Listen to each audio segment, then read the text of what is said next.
Wow, maybe it's my first day live streaming. So, hey everyone, this is Stealing the Chicken Spot.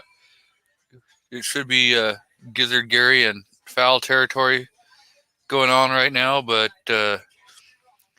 Gizzard, Budget Guns and Gear, Roll Call, Ghost Tactical, Clover Tack, uh, the Gun Snob, and a few others are either on their way to Tulsa or kicking it in Tulsa, getting ready for Wanamaker tomorrow. So uh, I was contemplating doing a live stream, see if anyone decided to want to pop on or not, but um, I sent some links out to some of the people that are over in Tulsa. Not sure if any of them are going to jump on or not, but uh, we'll see if any of them decide.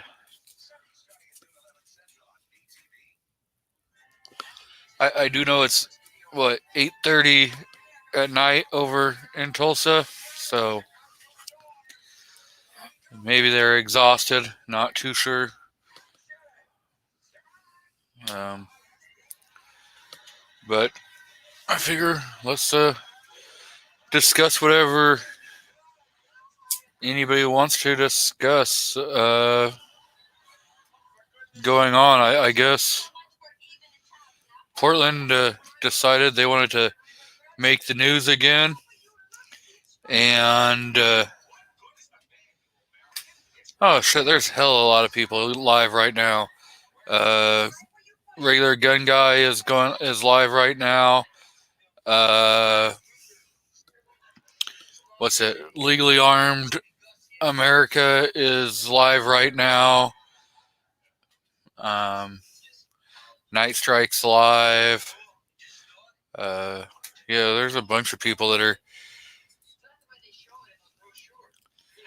So I'm not too worried if no one shows up. We'll shut her down. But so like I was saying, Portland decided they wanted to make the news. Uh, they gotta have that limelight. So their brilliant and bright idea is we're not going to have law enforcement officers. We're going to hire a bunch of forest officers and give them pepper spray. Park rangers, sorry, and we're going to give them pepper spray to let them go deal with the situation. That should work out well.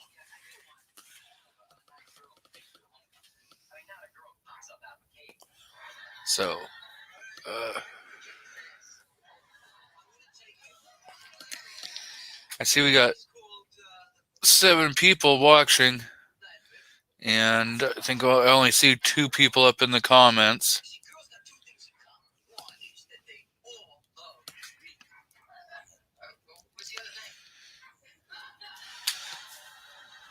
If anyone wants to jump in, I just threw the link out in the crowd.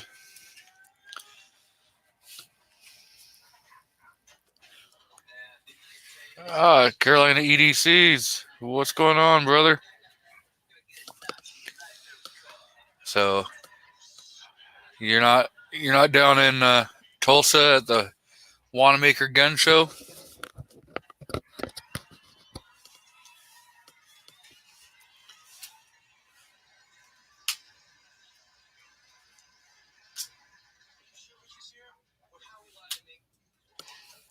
Yep. What what's in the news that's worth talking about?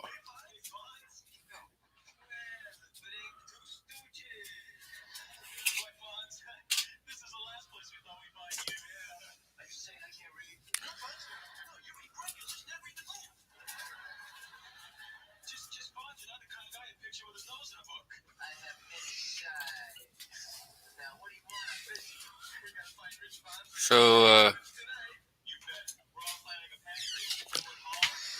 I guess there's rumors of another stimulus popping off. Oh, great!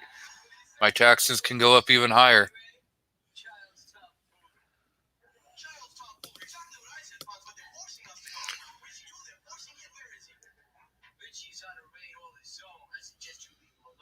So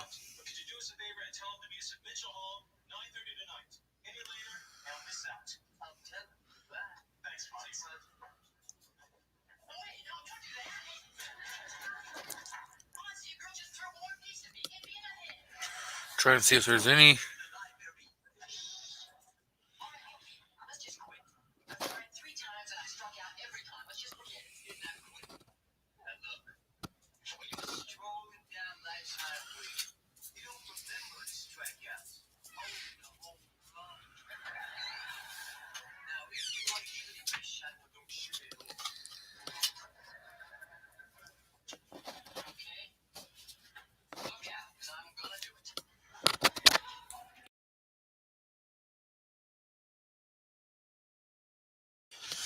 Trying to see if there's anything two-way.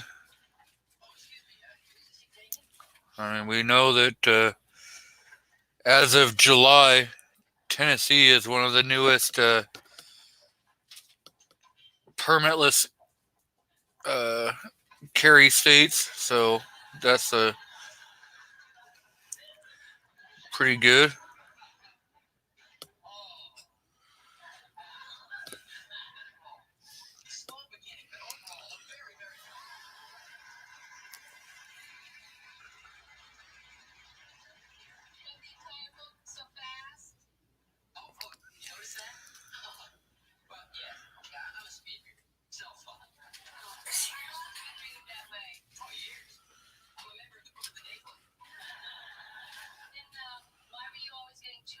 Yep. There is not a whole lot going on in the news. So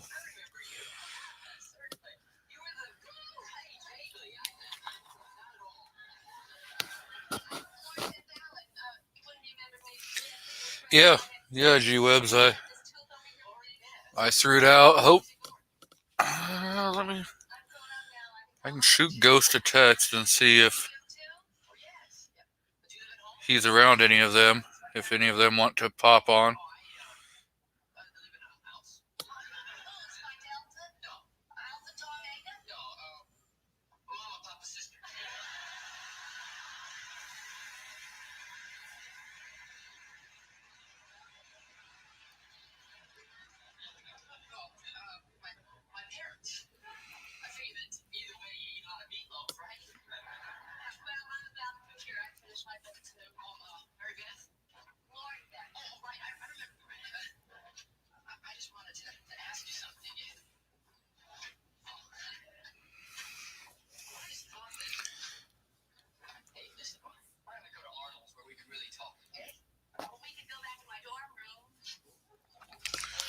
Okay, so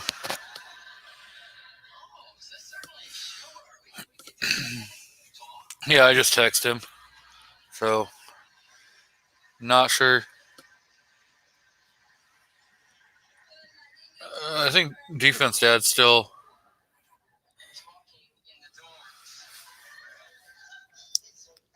right. 38 partisan. Mystic is the gun snob around you or any of those guys? Because I sent a bunch of links out, and if anyone who's there in Tulsa wants to jump on and discuss anything, I've got to go on. Weston Probst, what's going on?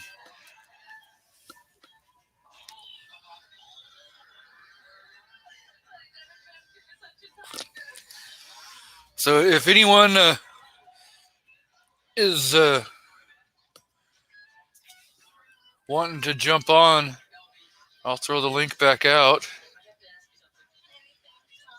Uh,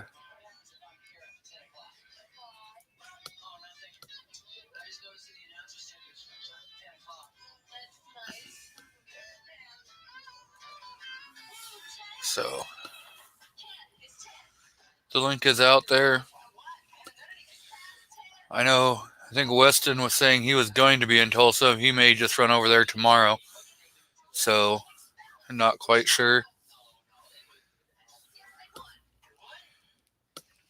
So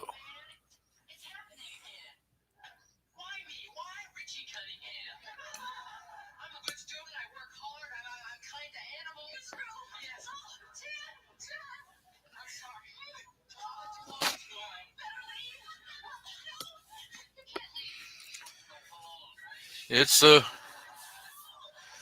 trying to fill up a spot where foul territory isn't. So thought I'd give a spot so we can still have a Friday night show. Not sure if anyone's really interested or not, so I'm gonna hang around for a little bit longer. And if no one else wants to jump on, then I'll just go ahead and shut her down, and we'll stick around and see.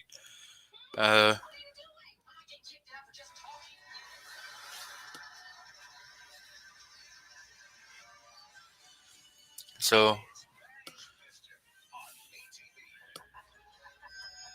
looks like Weston says he's going to be hanging out there tomorrow with his kids.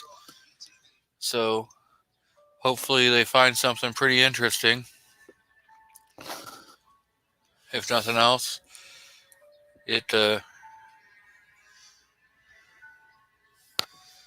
shit, they can jump on while they're eating.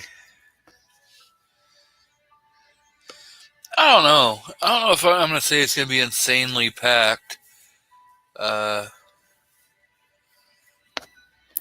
going to probably say 2/3 of the normal people will be there.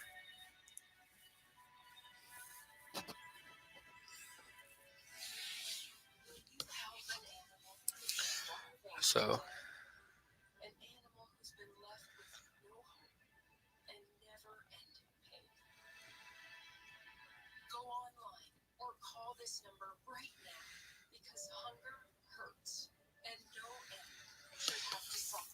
yeah. Well, Mystic, jump on the link. Okay, well, Weston says it's going to be packed, so he's an Oklahoman. I don't know what you guys call yourself. Okies. So I guess he thinks it will be closer to packed. So I know. I think there's a place in North Little Rock that's doing a show tonight or this weekend also. So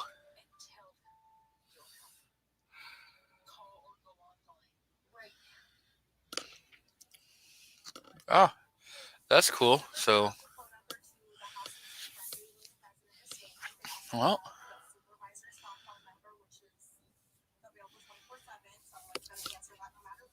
So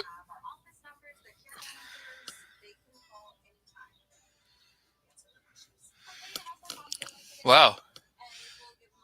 Gun loving grandpa, you have a link in your email if you want to jump on.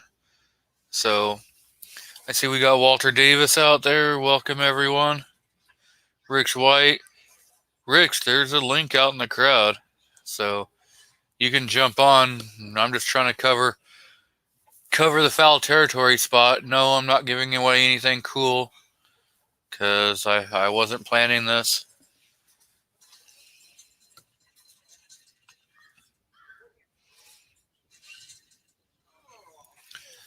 So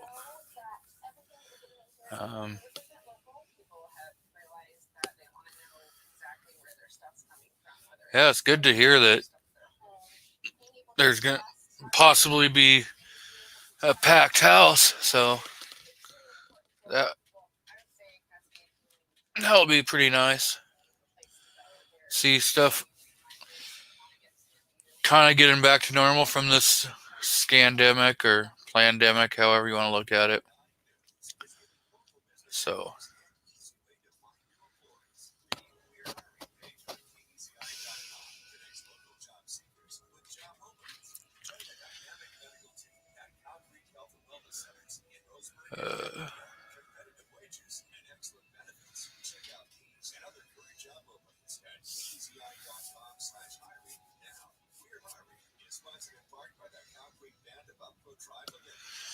yeah, see that's what I'm thinking is, will all the vendors that normally show up be there? You know, um, probably going to have a little bit of high prices. I wouldn't doubt on that one. Um, it's just what's going on right now. So,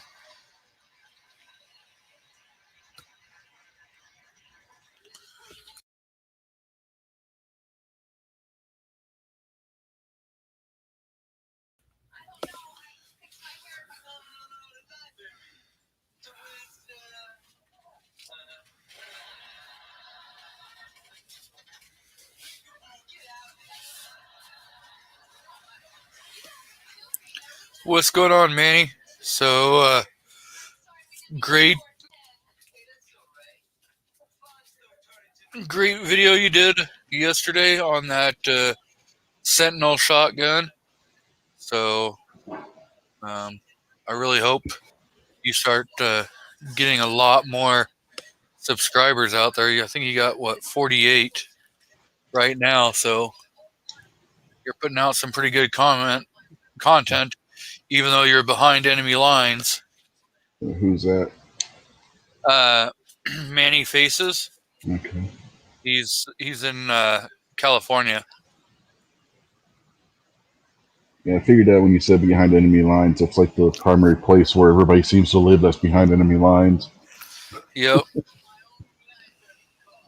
And as far as I'm concerned, I think I'm the only one of Gary's usual crew on Friday nights that's not in Tulsa this weekend. Oh. What about Arms? Limtech, he said he was going. Huh? Wow. And Sarge was going to kidnap Obnoxious and make him go, I think, is what was going to happen there. So. That'd be pretty interesting. But yeah, I sent Gizzard a link. I sent Clover, Gun Loving Grandpa, a couple other people links that are there. So not sure if any one of them are going to show up. Yeah, they're probably busy goofing off. Yeah, Mystic said that they were all at Whataburger and had just ordered, so who knows?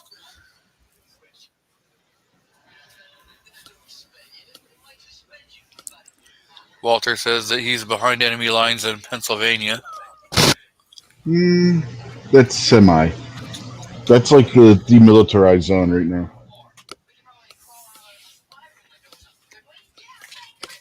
I don't know. I tend to think Oregon right now is kind of the demilitarized zone. Well, that's on the West Coast. So yeah. You got a West Coast demilitarized zone, and you got an East Coast. The only problem is your demilitarized zone really isn't between any free states, because yours would be between California and Washington, but then you got a free state to the east of you, but that really doesn't count because you're not blocking anything from them except the Pacific Ocean. Well, we got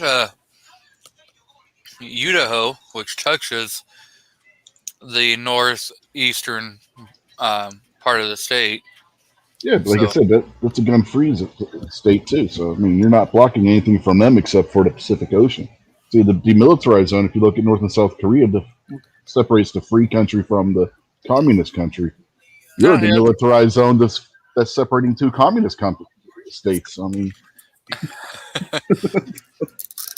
Yeah, well, Oregon's trying to join and make it a whole commie West Coast. Yeah, they're doing their Portland especially is doing their darndest. Well, the Senate and House are right there, and unfortunately, we got a few rhinos that are deciding they're not going to walk out. So we're going to end up with some horrible friggin' gun control laws. Yeah, did you see where Portland decided that they're not going to fill any police spots with actual police officers? They're going to fill it with park rangers with pepper spray, unarmed. Yeah. Well, Portland's also the ones that think that you shouldn't have to drug test police officers either. So, well, I can kind of see what they're talking about for the fact that Oregon legalized marijuana. Yeah, but they're talking all drugs. Yeah. I mean, that's just insane. It's all you need, a heroin addict with a badge.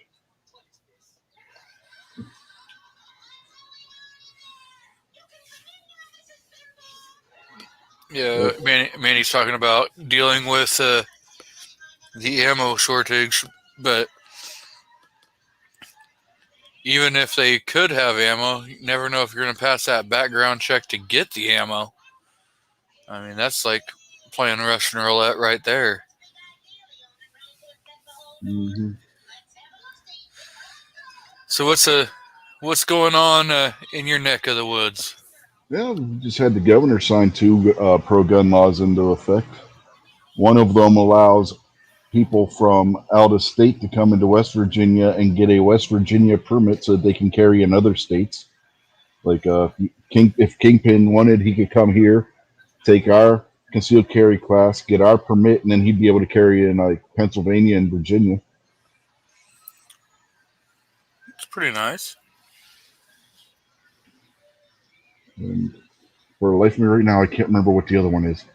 Oh, it's in case of emergency, they can't shut down gun stores and stuff like that. And there's also about to be passed a bill.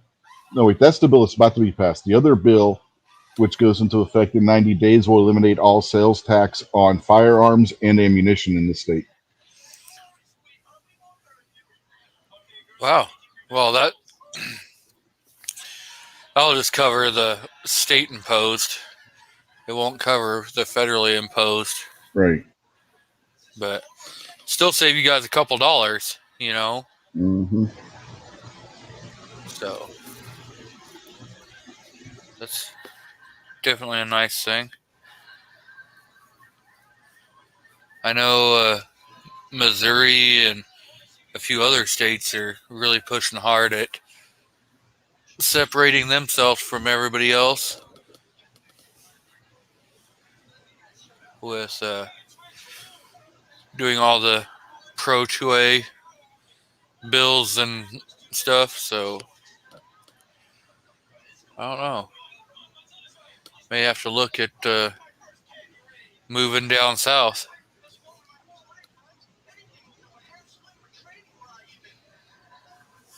Yeah. Yeah, there's some states that are doing good to try and fight with whatever talking Mr. Potato Head in the White House is trying to do.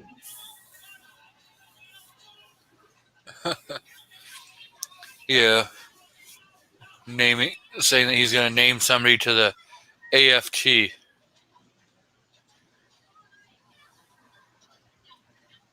Yeah.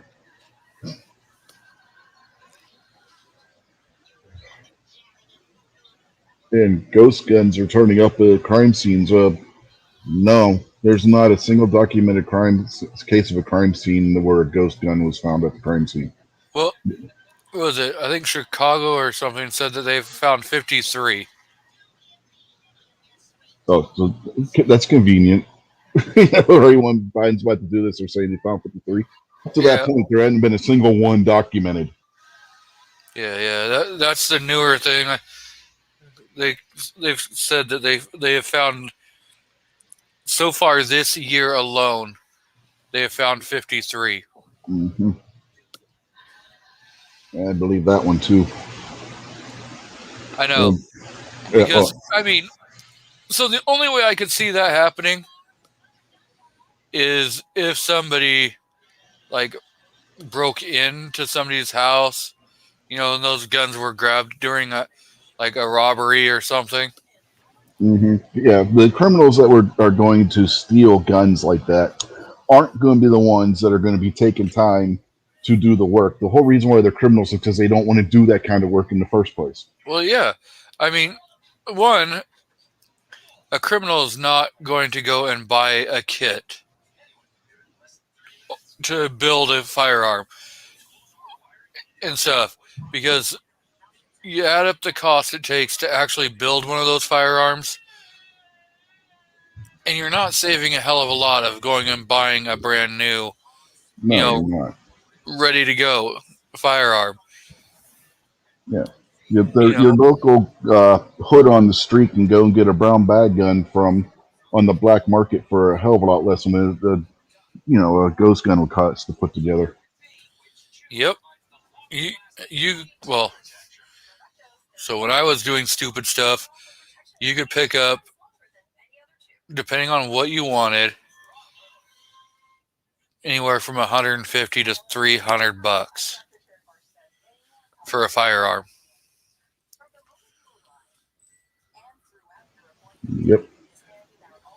And I then, mean, go ahead. I was going to say, and how many crimes have been committed using a pistol with a brace on it? I can think of two.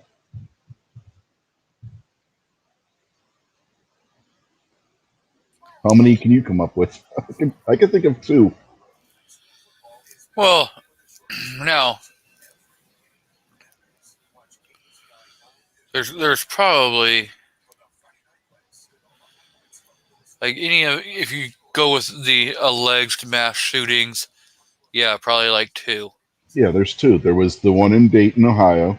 Mm-hmm. The guy had the shockwave blade, and then the one that was just in Boulder, the Arab guy had one on his pistol. Yeah. That's it. That's the only two that when you search for them, those are the only two that come up. And Biden made it sound. I What? actually watched his damn speech. If you listen to him, he makes it sound like it's an epidemic of criminals going around with pistol braces on ARs and AKs. Yeah. I think there was that shooter yesterday. I think it was in Texas. Um, I don't. Which was so convenient that happened the day um, that he made his speech.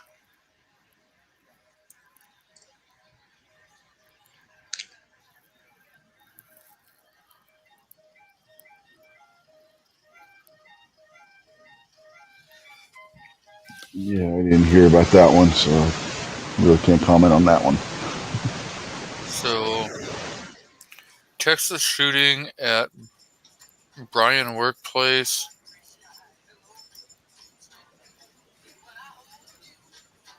Oh, so let's see. Father of two dead, multiple others shot, including state trooper. Suspect charged with murder.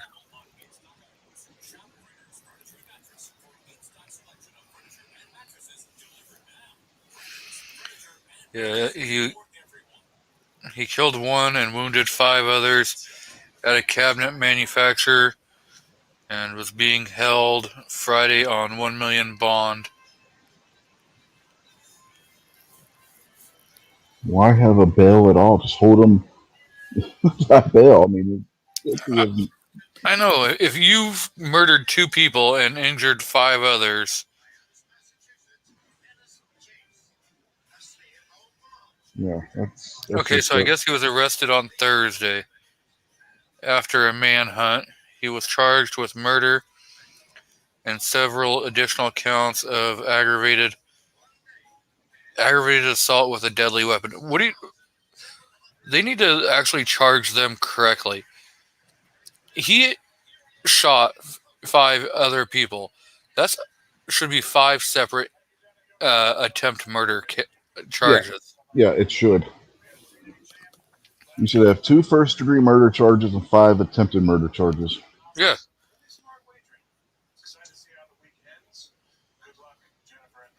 And if that's Texas, that means he should be facing the death penalty right now. And if one of them's a law enforcement officer, then, that makes it even worse. Yeah, one was a law enforcement officer. Mm-hmm.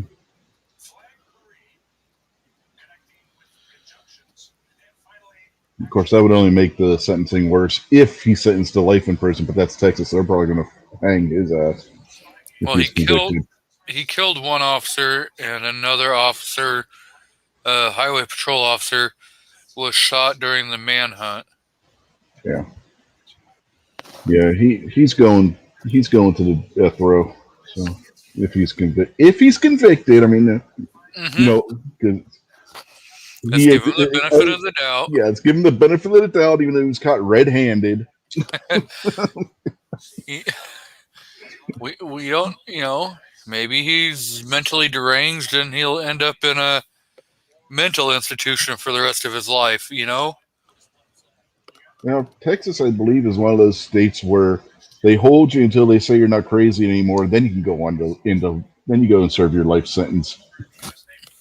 And Texas will execute the mentally incompetent. They've done it already. So, remember the big stink back when? What was it, like late '90s, early 2000s, when Texas executed the mentally disabled person on murder charge, and everybody was up in arms on the left about it. Texas didn't care; they did it anyway. Yeah. So, reading some of the comments over on the side. Walter says, "Don't go to McDonald's. A lot of shootings and stabbings in the last few weeks. Inner city after hours bars are also kind of dangerous. Go figure."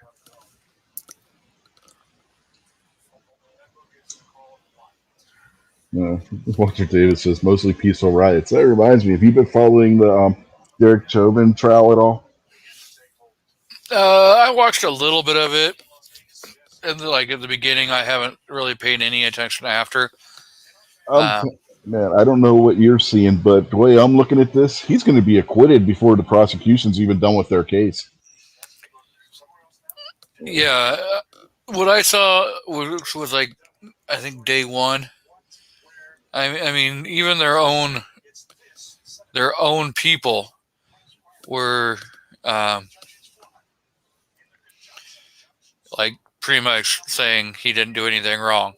Yeah, I mean, there's one prosecution witness where the defense has added them to their witness list now. I'm not joking. Wow. It was like something you would see on Perry Mason. It kind of sounds that way. So we got Dead Horse out in the crowd. Welcome, guys. So Fiend Dog's out there. Assistant DA Berger in Los Angeles couldn't do worse than what this team of prosecutors in Minneapolis is doing. Well, for those of you who have never seen Perry Mason, that was the main protagonist that Perry Mason was always battling against in court. So, what was it? I saw one. It was a little bit of the testimony from the coroner, who said, on stand, which I don't see how he's not being charged with perjury, because in his testimony, he said there wasn't a significant amount or any drugs in his system. Yeah, but then when you look at the report, like what was shown at the very beginning of the trial, he had 3 times the amount that would cause the normal person to overdose. Yeah, well, He had to put that in perspective. That's enough to make an elephant overdose on fentanyl. Yeah, they said the normal death rate would be 1 microgram of fentanyl, and he was at 1.4. Yeah, it's 3 in his blood. Yeah, if you look at the report, I forget what the mixture was, but it's 3.1 to something is where people overdose. He had over 11. Yeah, he was way out there. And that's not even that's not even the methamphetamine. He had enough methamphetamine in his system to cause an overdose. And he wasn't just overdose. Well, no, they thought he had Percocet, but the pills that he was taking could have been the fentanyl. They didn't find any Percocet actually in his system. It was the one guy that told the cops he was, or the woman that was in the car said that he had Percocet. They didn't actually find that in his system. But it doesn't matter. He had enough methamphetamine alone to cause him to overdose. He overdosed on fentanyl and methamphetamine. And they're talking about how his blood oxygen level was so low. Fentanyl retards your respiration. That's how it kills you when you overdose on it. Just like morphine. It will slow your heart rate and slow your breathing. So, I mean, there's a reason why morphine is also known as the drug of death. Did you see on Crowder? I think it was Wednesday's episode where they reenacted the knee on the neck and knee on the back scenario. And Crowder had no problem going through that. He did it longer than what Floyd did, and he had somebody on his back heavier than Chauvin. Yeah. Well, they did find one tablet in the back seat of a cruiser, which they didn't even test for 3 months or something like that before they've pulled any kind of DNA off of it. Why would you not test that? Mm-hmm.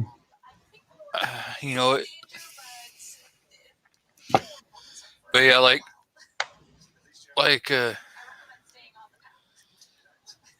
Walter was saying, that there's malpractice. Poor cop is sacrificed to save the city, even though it will burn anyway. Yeah. And Deadhorse is saying he ate the drugs so he wouldn't catch a charge, come and practice. Yeah, the problem is he had taken a lot of that before the police ever even showed up.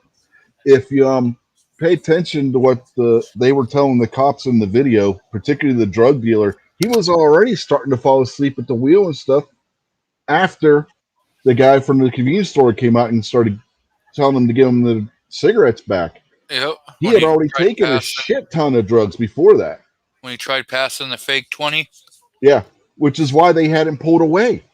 They had him pulled away because he kept passing out from what he had already taken. Yep. I mean, he was going to overdose either way. He was already starting. The adrenaline going through his body from the police showing up is probably what kept him alive for that long. Exactly, Walter. The video of Floyd walking to the police car and refusing to get in. Yeah. Well, as soon as they pull him out of the Mercedes, he starts with the "I can't breathe" nonsense. Would you have believed him by the point when you had him on the ground and he was saying it? I sure as hell wouldn't have. He had said it 20 times. He was saying it when he was sitting against the wall. Yeah. And no one was around him. All he kept doing was saying he couldn't breathe the whole time. So I see we got Jerry Parker out there that says hello to both of us. Yeah, and they had him in the car at one point. He started, if you watch the full 20-some minute long video, they had him in the car and he kicked his way out of the car, which is when they then put him on the ground. And if you listen to what the one guy on cross-examination said, their so-called the guy that trains them and all this, and the one from LA is the one I'm talking about, not the one that actually trained Chauvin, who actually said that Chauvin was in the right to do what he did. The guy they had from LA, who they tried having on there to show, no, we don't train people this way, actually said that Chauvin, when he showed up and saw this all going on and him resisting the way he was, actually took a lighter route to deal with it. He said Chauvin actually could have drawn his taser at the very least and tased Floyd at that point. Yeah.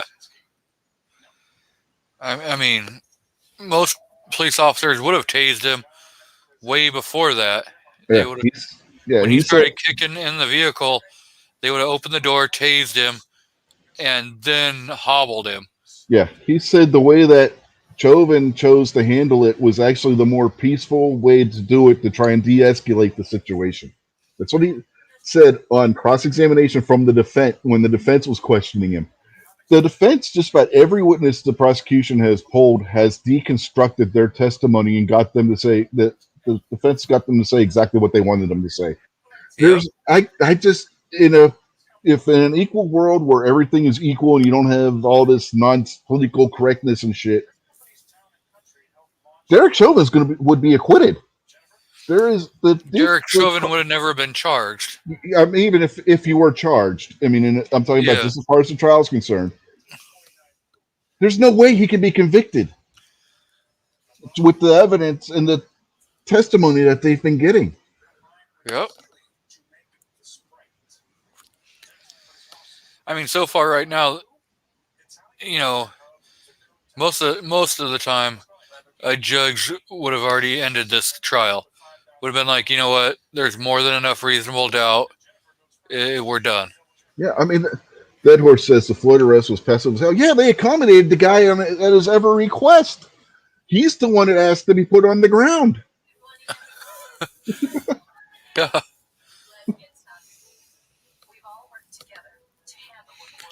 You know, and by the time they even put him to the ground, they already knew his background. You know, a lot of the officers that already knew, you know, some of the charges that he'd already faced before. And like 3 other times he was charged with assaulting police officers. Oh, let's not forget the so-called report that has never actually been confirmed or not, to where him and Chauvin worked at the same nightclub when Chauvin was working a duty detail. Yes, they're both bouncers. Yeah.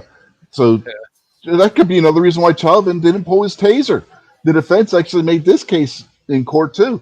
One of the reasons when the guy said about how Chauvin could have pulled his taser and didn't, he said that he could have pulled his taser right and shot him, but one of the things that tasers can do is they can cause somebody with a heart condition to have a heart attack. If and the defense brings up, so what you're saying is if Derek Chauvin, like reports have stated, but we haven't been able to confirm, knew George Floyd, and if they worked together and were friendly and they may be in discussion, he may have known that George Floyd had a heart condition. That's all the more reason for him not to have pulled that taser, which, if anything, would show that Chauvin wasn't trying to kill the guy. Exactly.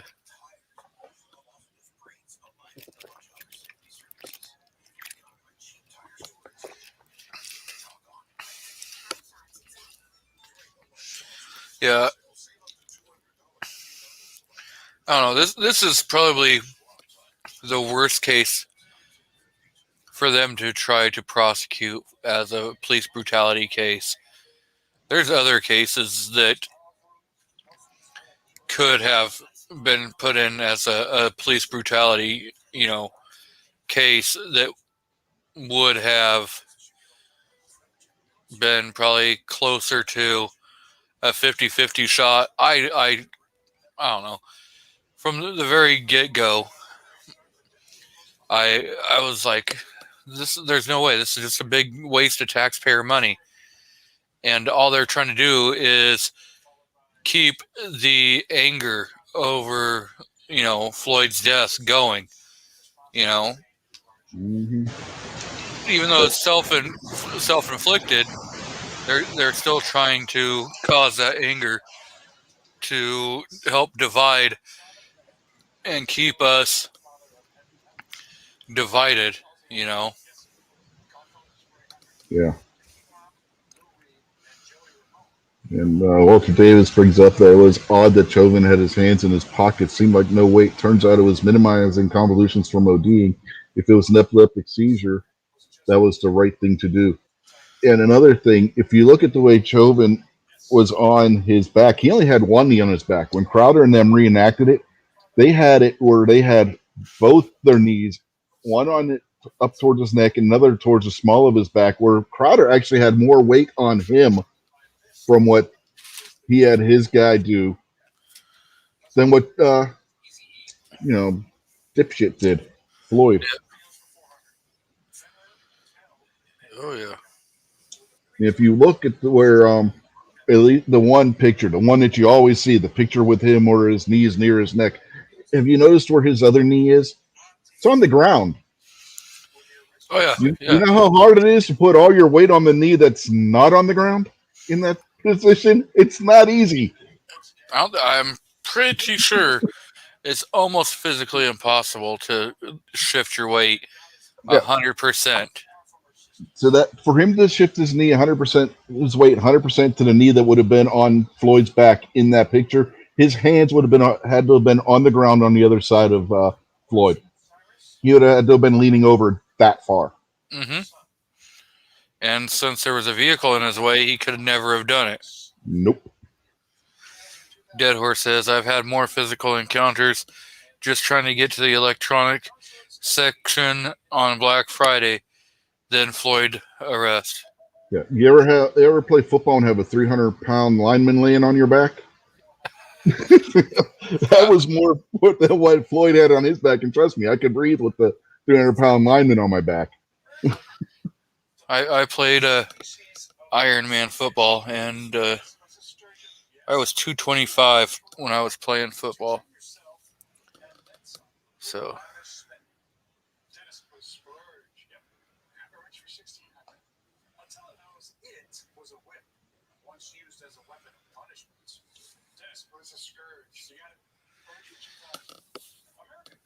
Yeah.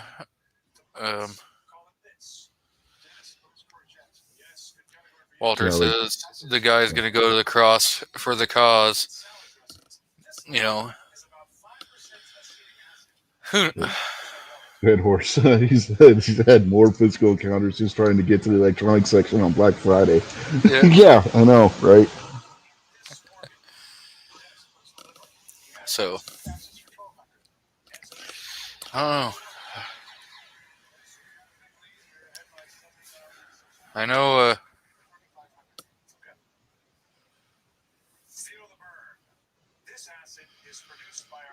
I've got our stupid libtard senator emails. Oh, Big Pharma. Big Pharma shouldn't be able to take advantage of you. Yeah, you guys.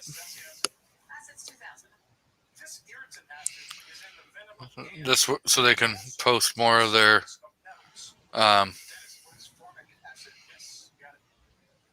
Obama control. Mm-hmm. Yeah. Red Horse said the guy had a medical condition. It was called stupidity and being a criminal. He died by his own hand, period. If it wasn't that day, he would have OD'd soon or have been killed anyway. This was actually the second time that George Floyd had OD'd. Yeah. That came out in the trial too. He had OD'd prior to this. Yeah. It's not the first time. You know. And then they had some woman who apparently was the one who trained the actual medical examiner. She was the one who trained him in the job before she left the job. They brought her up on the stand, and she's all, I could tell he OD'd just from that picture. I mean, he didn't OD just from that picture. It was the cops doing. And then the defense comes up on cross-examination and asks her, if you found somebody with this medical examiner report laying in their home, what would you conclude? And she's like, well, that they died of a heart condition, if not from a heart condition, and a drug overdose. And the defense then asked her, well, how can you tell that he didn't die from that there? Well, because the cop was on top of him. He's like, how does that prove that it wasn't an overdose? And then he just walks back over to the defense table, to, basically saying he was done with the witness. I mean, and that's how this has been going for the prosecution. It's just been bad.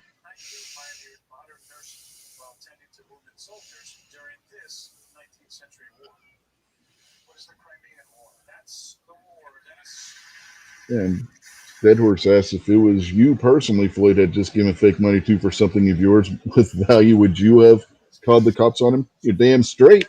They tried giving Floyd a break by giving him the opportunity to either pay with real money or give the cigarettes back, and he just blew the guy off. And that's when twice, as a matter of fact, the guy went out twice to try and get him to pay for the cigarettes or give them back with the real 20.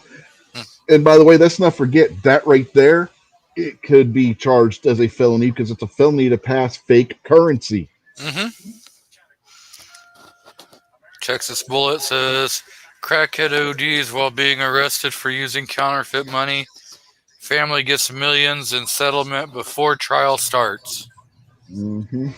That's basically what happened. They got something like $23 million. I think it was more than that. I thought that was all it was 23. I thought it was over 30. I don't think it was that much, was it? There was another one recently, too. What was it? Breonna Taylor's family who got a shit ton of money, too? But I might be getting them confused. Well, let's look up.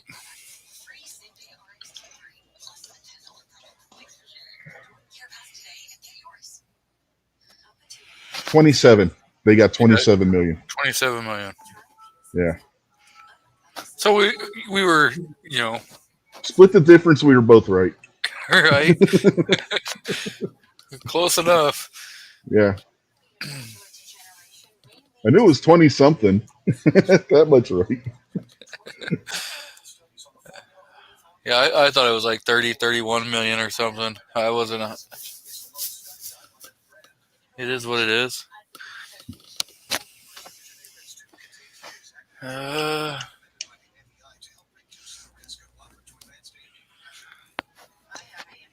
Artac, you got the link is in the crowd. Link's in the chat if anyone else wants to jump on. We'll just BS. Take over for foul territory since yeah, my usual Friday cohorts are all in Tulsa. Eating Whataburger. I have never had Whataburger. There's none around here. What's going on, Artac? Holding down the fort. Got lots of videos to do for upcoming weeks, and busier than a one-armed man in a booby squeezing contest. Wow. G-Webs is again asking if they're still eating. No idea. Couldn't tell you.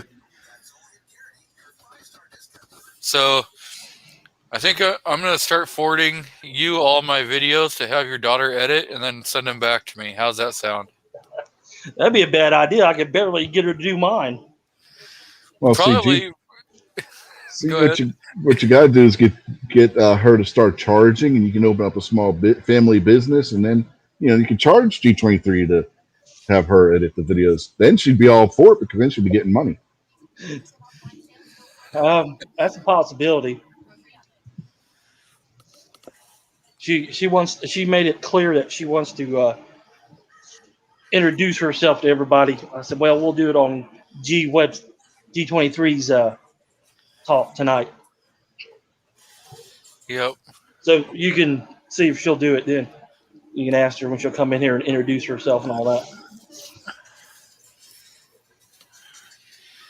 Yeah, I definitely need an editor. If you watch the way I do my videos. It's a learning process. I've learned a lot, and there's still a lot more I wish I could do. I just really don't have the time to sit down and mess with it.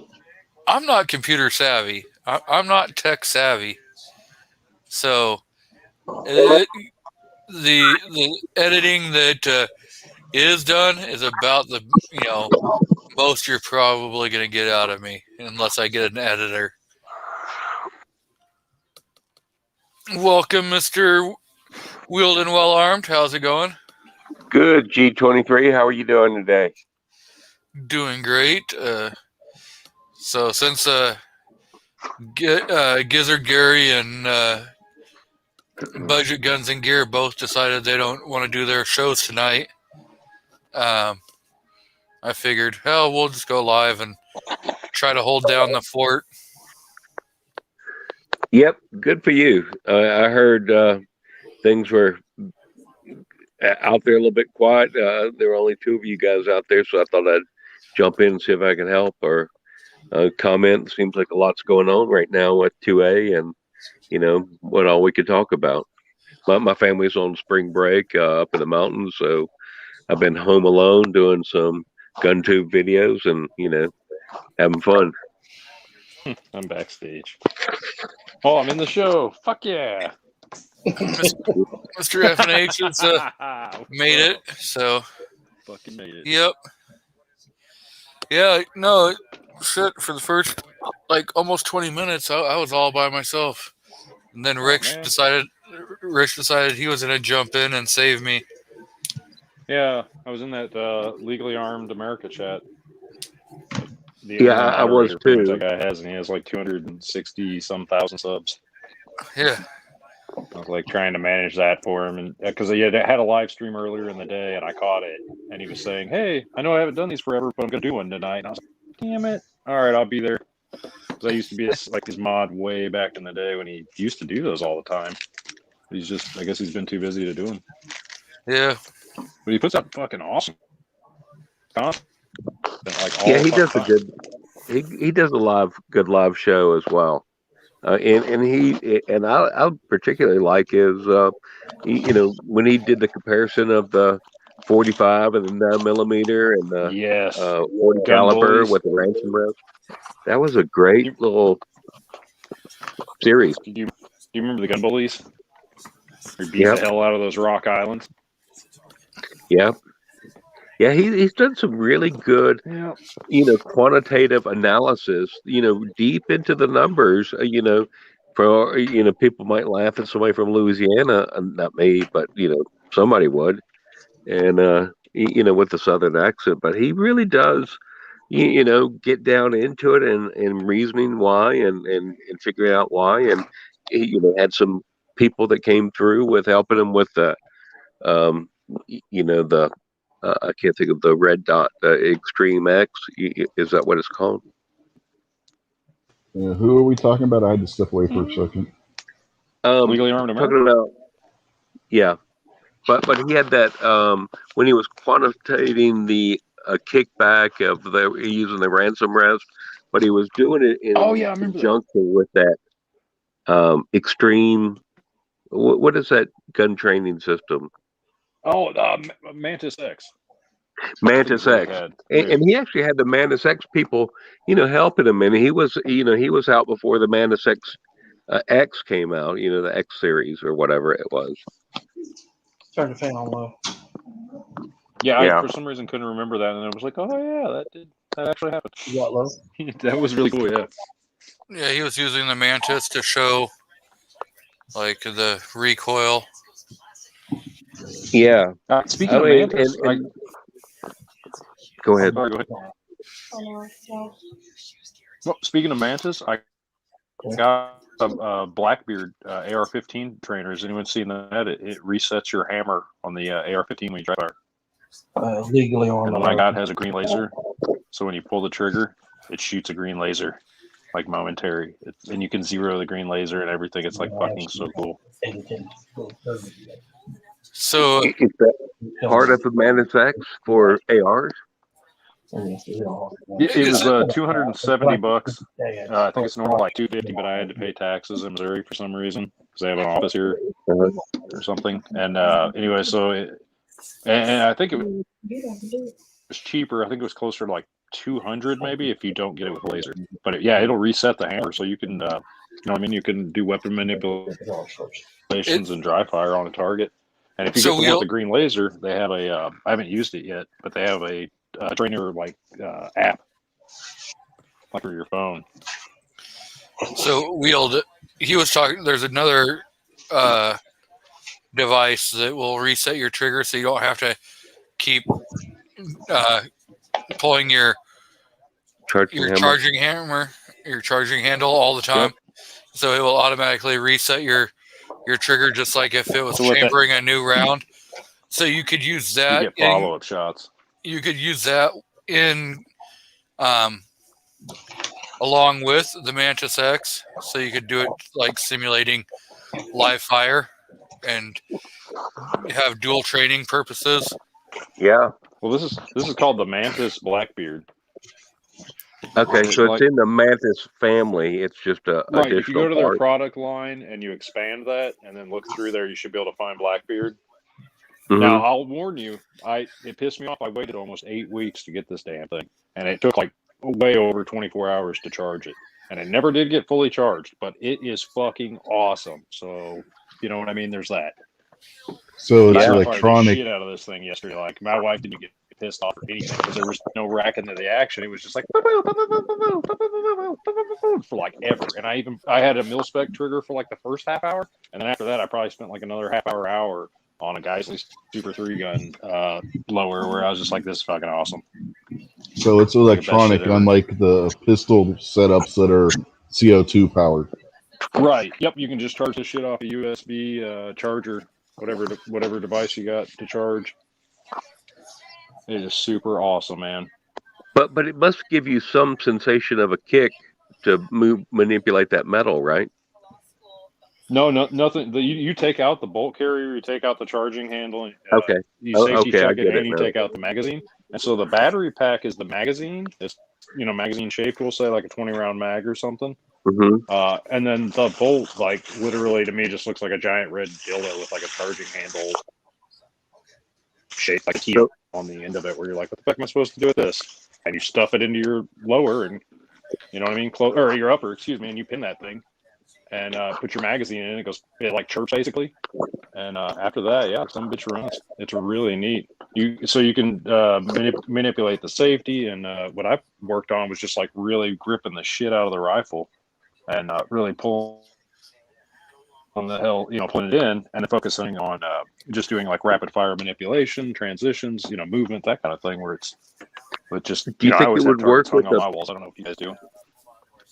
Do you think it would work with a piston upper?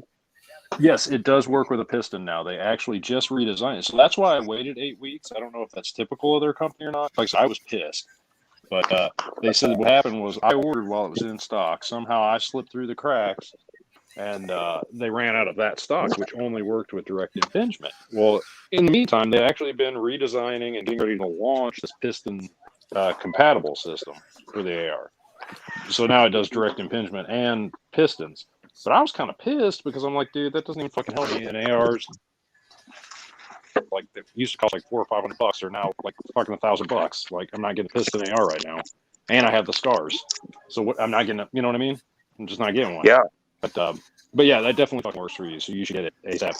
Get in line, and I ordered it right off the website. It was cool, but you might be able to get it from other places. I don't know. Yeah. Oh, yeah, AR-15. Arcom's got a video on it. That's how I found it, I think. Because I got the Mantis X Extreme or whatever that was through Big Daddy Unlimited for a pretty good discount, and it was right there available. So nice. I did not know that. I might look into. And Big they Daddy. take out that $9 a month if I don't use it or not. Guys? I think anyway, is it worth it to big cancel difference Sportsman's is- Guide if you only bought ammo from them? I only ever bought from Sportsman's Guide. I think I bought a gun maybe twice off of them, I want to say, in like 6 years or something. That's why I'm like, should I just go Big Daddy or? Well, it seems like that's what a lot of people are doing. I haven't actually looked into Big Daddy. They do have a lot of a lot of the YouTube channels have a 99-cent first month code, so you can always try it for a month. Yeah, that's true. But it's 99 cents a month without a code. So it's 99 cents for Well, the either first way, I'm month, canceling my Sportsman's Guide. Yeah. Or rather, I'm not renewing. and then it's like $10 a month after that. Yeah.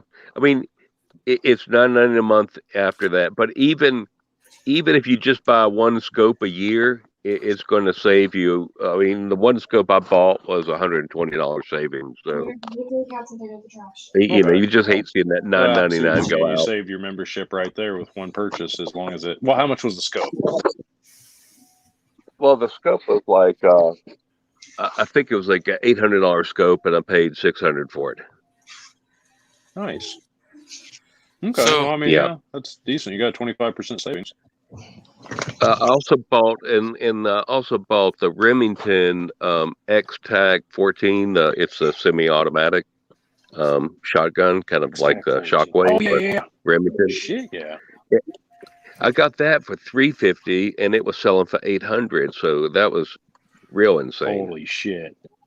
Yeah, so that totally paid for a year's worth of membership. Yeah, see, Sportsman's Guide used to be a really great company to buy from, and they're from Minnesota, and shipping always took like a week or two, but it was worth it because I could get like AK ammo, for instance. Gee, you're going to love this. I used to get AK ammo for like $170 or $180 shipped to the fucking house by the 1,000 round. I got soft points, I got hollow points, I got fucking FMJs, I got 122, I got 123 grade. I mean, I got it all fucking. And you look on their fucking website now, they're trying to sell you blanks for like fucking, I don't know, some ridiculous. I hate to, I don't want to mean to bring everybody down, but you get what I mean. So I'm thinking about ditching Sportsman's Guide. I've been with them forever, and the free shipping for members is cool. But if you only fucking buy ammo and you bought like some gear over the years, but not enough to justify like this very minimal, and the discounts, like we're talking like if you're buying a 1,000 round case from them, they're like, oh, we'll bring it down like $1 or something. Yeah. Like why? Why am I paying a membership if non-members can get in here and pay? Well, maybe you're getting the free shipping. I guess that's it, because nobody's really giving you free shipping on ammo. But I digress. It's terrible pricing either way. Who the fuck's buying that? It is. I mean, and so the problem with Big Daddy is they have a like on Gunbroker, they have a free channel. So, sometimes I see a gun on Gunbroker, that just, I didn't buy quick enough, or it was on sale, buy it now. And I looked at it for a couple of days, and I said, okay, I'll pull the trigger. So, I call up Big Daddy, trying to buy it through them directly, and it's not on the website. It's just not there. And so I call them in person, and they say, oh, well, that's Big Daddy Wholesale. And they not wholesale, that's Big Daddy Gunbroker. And so I say, okay, well, can you get it for me from those guys? They go, no, it's a completely different department. So I go back to Gunbroker, and it's gone. That kind of pissed me off. Damn. Yeah, we got. Hey, I had something similar happen with PSA. I went to fucking order the AKV, and I was going to order the $100 cheaper one with the SB Tactical SB A3 or whatever adjustable brace on it that everybody loves. Mm-hmm. And it was in OD green, which I could go either way on it. I mean, I don't have any OD green guns, but I was going to get it. It was $100 less. And I fucking clicked on that bitch. I clicked on buy it now, and it said some of the items in your cart may be out of stock. And I was like, what the fuck? I only got one thing. And I looked, and it was instantly gone. I was like, you son of a bitch. Like, I only just fucking... And so I clicked on the thing again, and it was like, okay, cool. I can get the like $100 or $200 more expensive side folder that I don't want with this fucking noodly ass triangle brace on it. That, I mean, it works. It's just, I don't like it. You know what I mean? It flexes too much on my quote unquote cheek, if you know what I'm saying. Right. As far as what you were saying is with Big Daddy having the two divisions, and you're not supposed to sell firearms from one to the other. We got a pawn shop here that does the same thing, where they'll have stuff that they have allocated to the Gunbroker site, and if they put it up on Gunbroker, they won't sell it in the store, because if they pull it from Gunbroker, they can get penalized or something nonsense or something. That's the way they explained it. But when I went in there and bought my one gun, it was one of the ones they had on Gunbroker. But because I'm a regular customer, they went and did it, sold it to me anyway in shop, and just ate the whatever penalty it was. It's not much, but it's enough to where some people may not want to pull a gun down before the auction's over, especially if they got bids on it. That makes sense. Yeah, today's market is different than it's been, I think, any time that I've seen. I don't even think in, like, say, 2013 time frame it was the gun market and ammo market was like this. In fact, I know it wasn't. I remember paying $90 for a box of 22 LR at a gun show. It was like And that's my dumbass purchase. I'm sure everybody in 2020 or 2021 has a dumbass purchase where they're like, why did I? Well, because I wanted it. That's why I fucking paid that, because I could afford it. But at the time, I didn't have any 22 LR. And I was like, I guess I'm going to pay $90 for this box. And I fucking hoarded that box for years, gentlemen. So one day I was like, I'm going to go shoot this $90 box of ammo. And I fucking blasted that bitch off in like an hour through the M&P 1522. It was fucking great. Like, fuck that $90 box. Get the fuck out of here. So, Artak, are you still there? Yeah, I'm still here. When are you wanting to have Victoria jump on? She's right here now. Hey, What's going on, Victoria? nothing much. So, great editing you're doing for your dad. Thank you. I don't know if you read the comment. I said I have to get me an editor. Victoria, why don't you do some of the gun reviews? You seem pretty knowledgeable. On certain guns. Not all of them, though. Like the old Okay. videos that we do, I can't do those. I got you. You could have your dad. You could have your dad write you up a little script, and you could read off some of the information. We did that a few times. See, there's an issue that came up at the gun store where Don't even talk. I hate her. the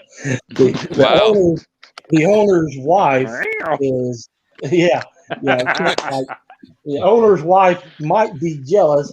She brought up a good concern because Victoria is underage about her handling firearms, and I had to agree with it because I have an FFL too, so I understand where she's coming Age from. cut off. But since she's not related to them, she is afraid the owner, she's actually half the owner, so it's half her money going into it. So she does have a say that she don't want her handling any guns, and she can't, because at first, Victoria was working the counters with us. She was helping out, and then every time she brought something up, we'd find something else for her to do there at the gun store. And it's not like we're getting paid to do it. So we try to adjust it, and it just got to the point where she put her foot down and said, no, she can't be there unless she's just visiting.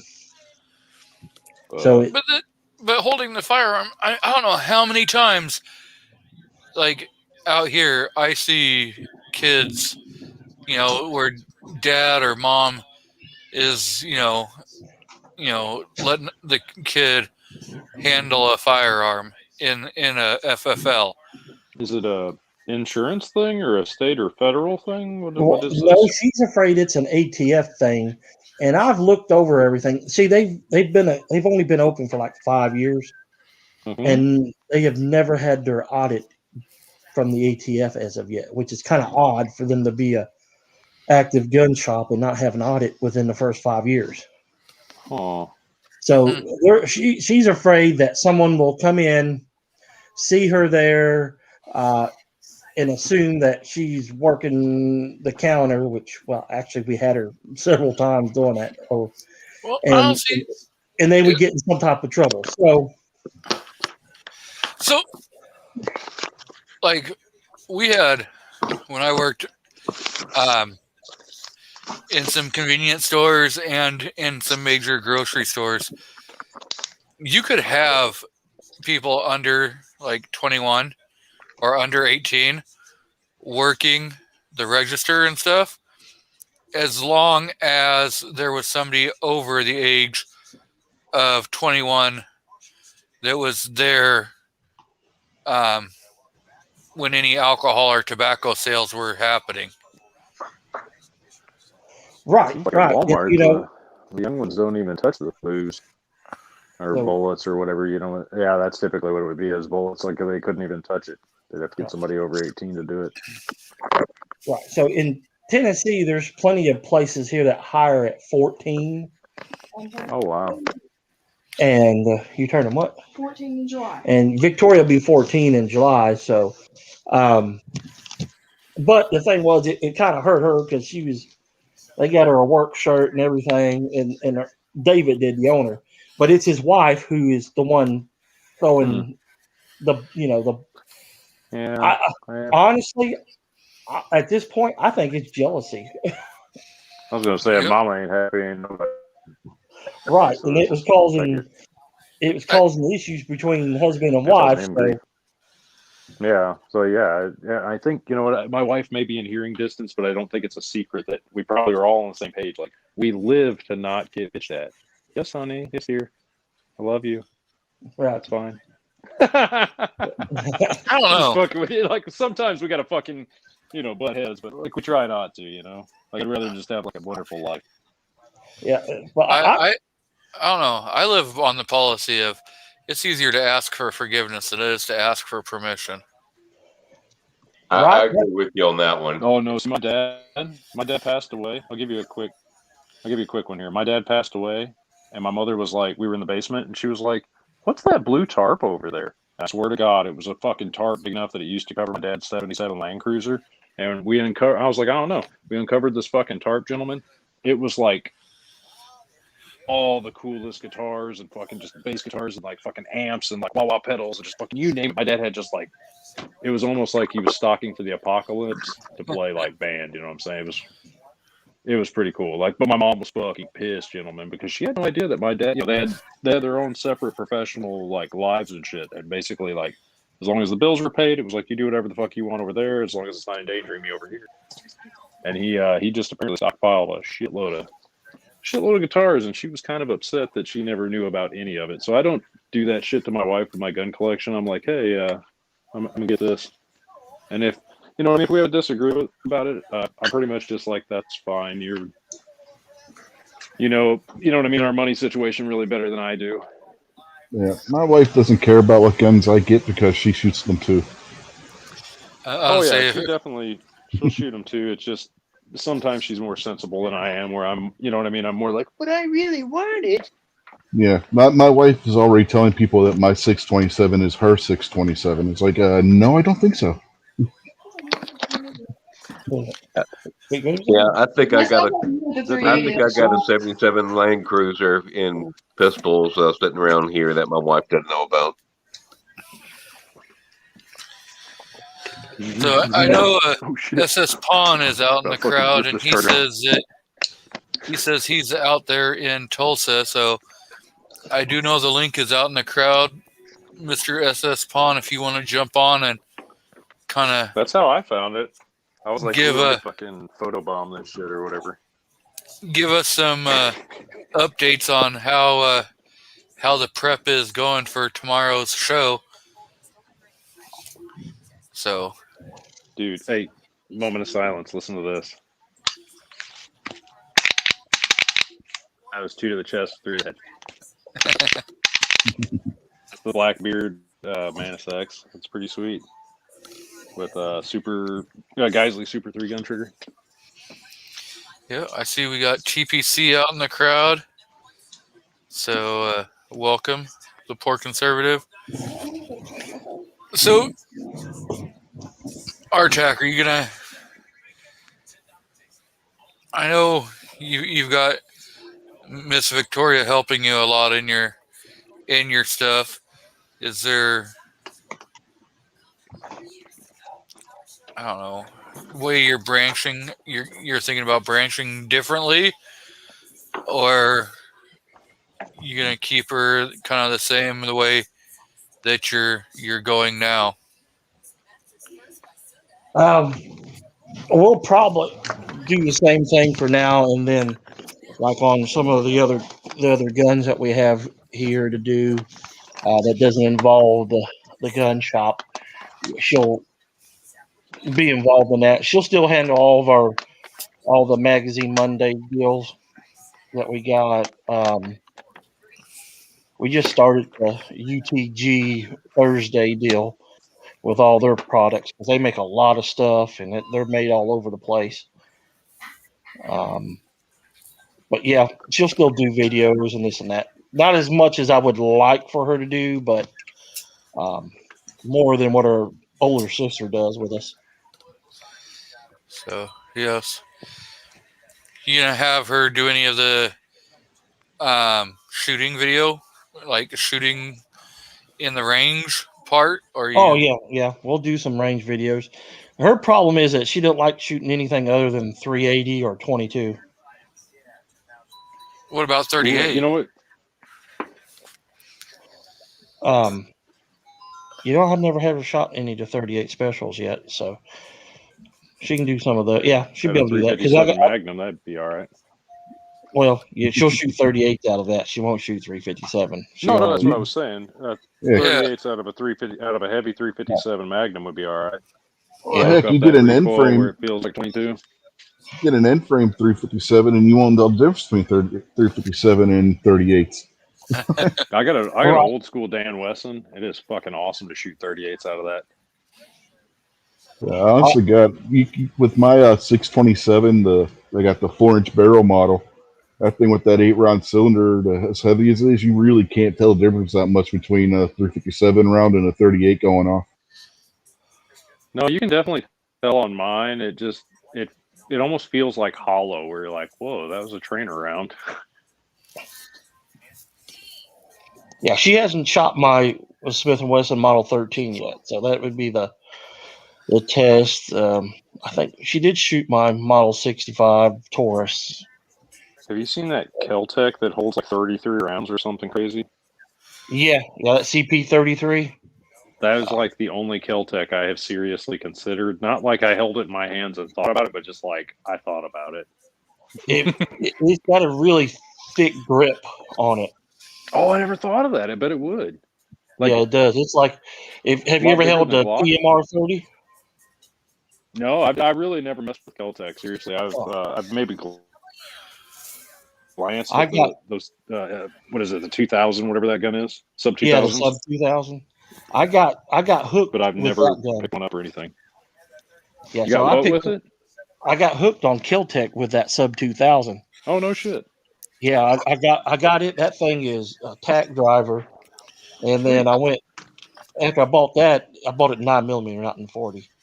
But I picked up the PMR 30. It holds like 30 rounds of 22 Magnum in that thing, and it runs pretty good as long as you don't rim lock the. And then I got. Okay, yeah, it's just like a Mosin. You just got to load them properly. Yeah. Anything with rims, you got to watch how you load them. And then after the PMR 30, I went and got the P17 22 that they offer. Oh, that thing is amazing. It's got like 16 round. It comes with 3 16-round mags.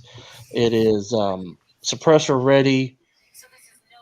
Everything that the Glock 44 should have been. Huh. And then I end up, and the last thing I got was the KS7 shotgun. Oh yeah. So those are the 4 Kel-Tecs that I have, and I've been pretty happy with them. In the past, however many years, the guns you've named off, they really have kind of expanded their line.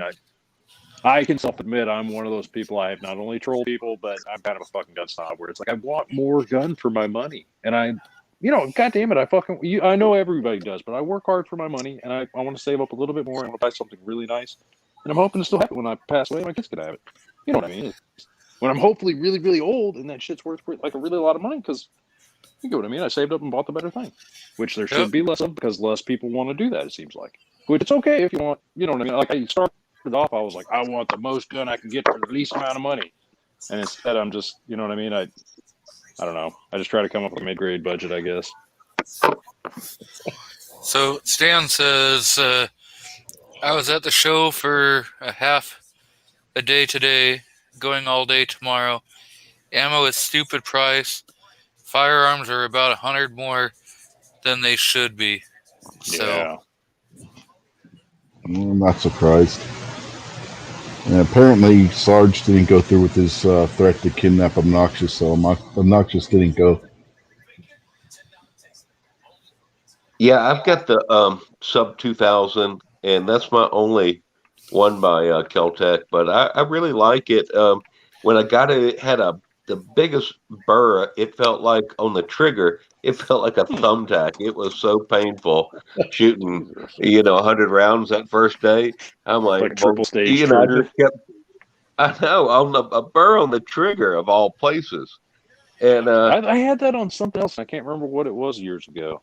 It was something of poor quality. I'll say that. After about 50 rounds, I remembered I had a lighter. I don't smoke, but I had a lighter in my range bag, and I hit that lighter just a flick, and it took that burr right off.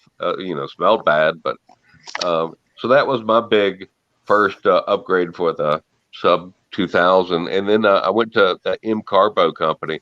I've got probably $350 in upgrades in it, and it's a whole different rifle. It's funny you mentioned that. Now you just jogged my memory. It was the Smith & Wesson fucking Bodyguard 380 with the polymer trigger on that. That's what had the fucking burr, and it felt like, that's why I said that triple stage trigger, because it's double action trigger in that gun, and it really felt like there was an extra fucking, you know what I mean, like something extra there with that. Yeah, I remember taking it apart and I fucking gunsmith that bitch myself.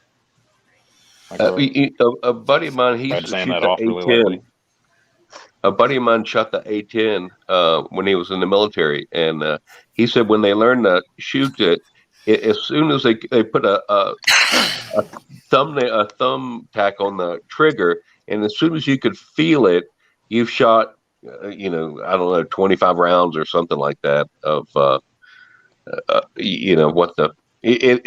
the Gatling gun. It's pretty incredible. I can't remember if it's 100 rounds or what, but as soon as you feel the trigger, the pin of the thumbtack, that's when you shot, 25 to 100 rounds. It's pretty incredible. So that was always the memory I had of that sub 2000 when I first shot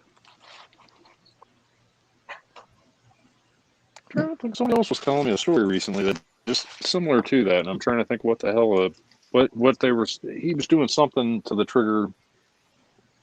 Can't think of what the fuck it was. Oh, yeah, it was similar. He took the thumbtack and he poked his own finger, and then when he went to do his qualifications, he said he always had expert because he didn't want to apply hardly any pressure. Yeah, that's funny. Yeah, he said he was a firearms trainer. I mean, the guy was real knowledgeable. I met him at a kid's birthday party that my kids were lucky enough to get invited to. So, but I want to hit on a great point. If you go to a kid's party, always buy a nice, whatever you can afford, buy a nice gift for the kid. If you guys were lucky enough to have your kids included.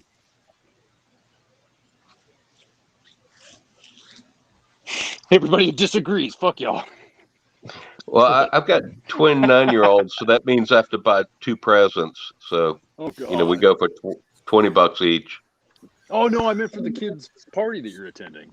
I was saying they were nice enough to include your children. Fucking, get their children, get the birthday kid a gift. Oh, that's what the Dollar Tree's for. There you go.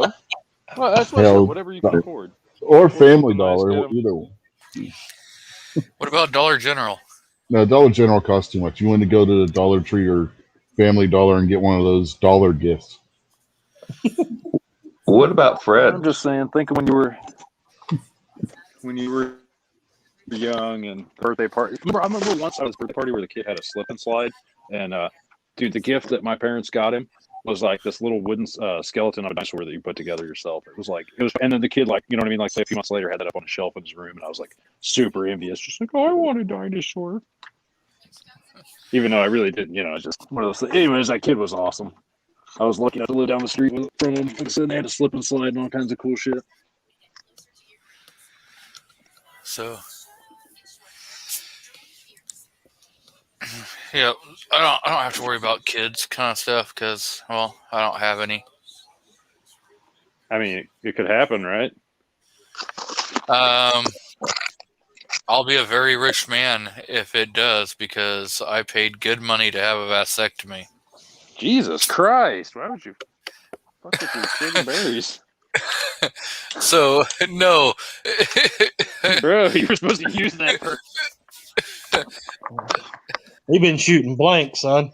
Nah, I get it. It's a personal decision. I get it. You either wanted it or you didn't. You just don't realize that the tax write-off that you get, and I call them daddy's gun buyers. Mhm. Bro, I Ain't changed that the taxes. truth? They better fucking change mine one day. I don't know. I got screwed by the IRS this year. They decided to do an internal audit and change my my tax return by $1,800 in their favor. Fucking world's worst Monopoly game there. So You're not cheating, right, G? I guess not. That's where you go down there and well, you live on the left coast, so there's no like little South American kids or Central American kids you can claim. Oh, I'm telling you, there's probably a couple hundred. Well, Well, you, go adopt one of them. yeah, you just need 2 of them. No, you need 5. Well, they max. Well, yeah, that's right. They max out at 5. Yeah. Yeah, you get the child tax credit, the earned income credit. I mean, come on, man, you got to maximize these things. Well, Right, what are you that's talking like about? 20 Starting in July, from July till the end of December, in this $1.9 trillion deal, every kid under 18 is going to get, the parents are going to get an extra, I think it's $300 to $600 a month. Oh no, it works out to $2,600 depending on their age. Why? So it would be like $300 to $400 a month. You're right. Oh, Yeah, shit, I need to go adopt another kid somewhere.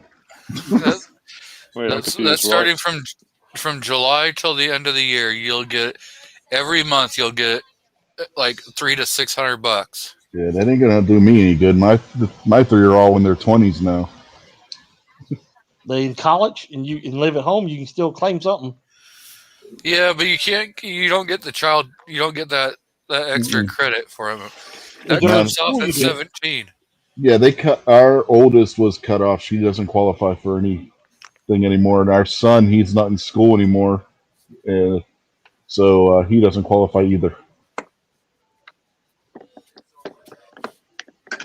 Speaking of budget guns, I may or may not be cleaning the Scars empty nest right now. Yeah, I don't know. I have a Caltech, the KSG. Man, I tell you, I really do like that shotgun. There's other people that don't like it. You know what I had No, I the ain't got problem nothing with? against them. It was because it was so wide, and to me it just didn't pump right. But the KS7 seems to feel better to me.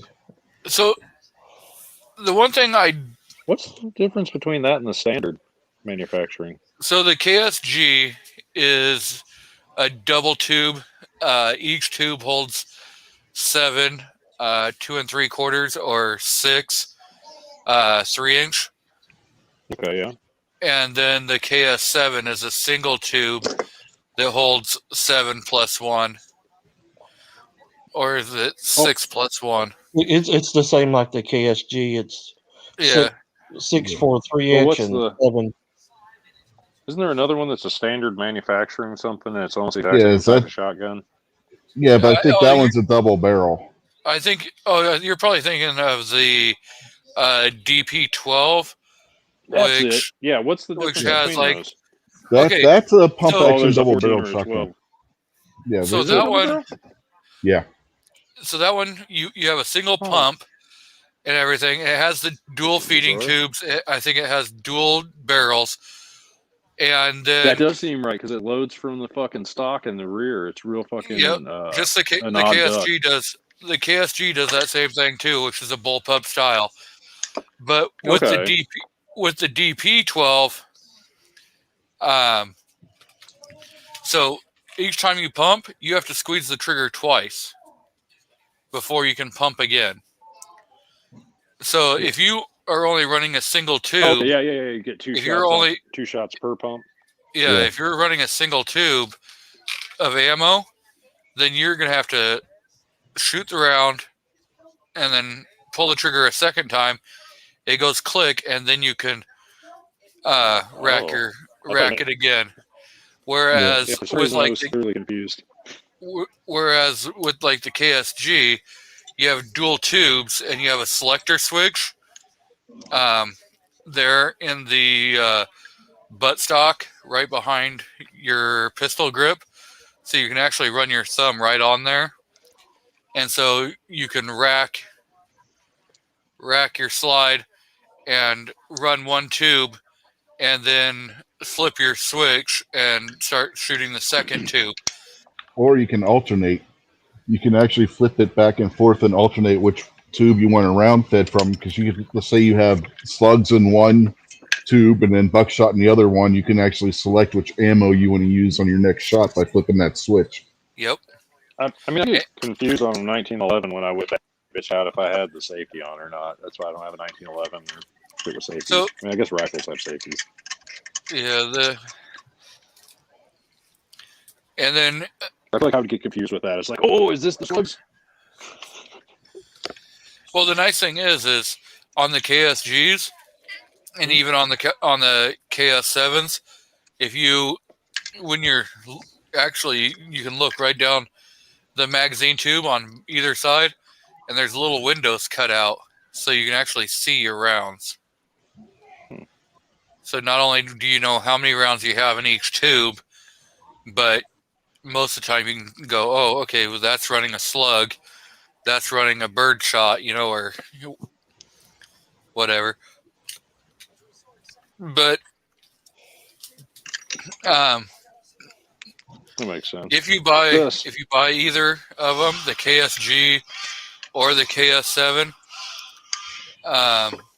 you really want to definitely run like a Magpul vertical grip out in the front, so this way when you're racking it, you can, because you really have to rack that thing. It's not something that a lot of people have a tendency of short chucking them, and not actually fully racking it all the way back. So because there's so much resistance from the two mechanisms, I assume. Well, and the two ramps and everything.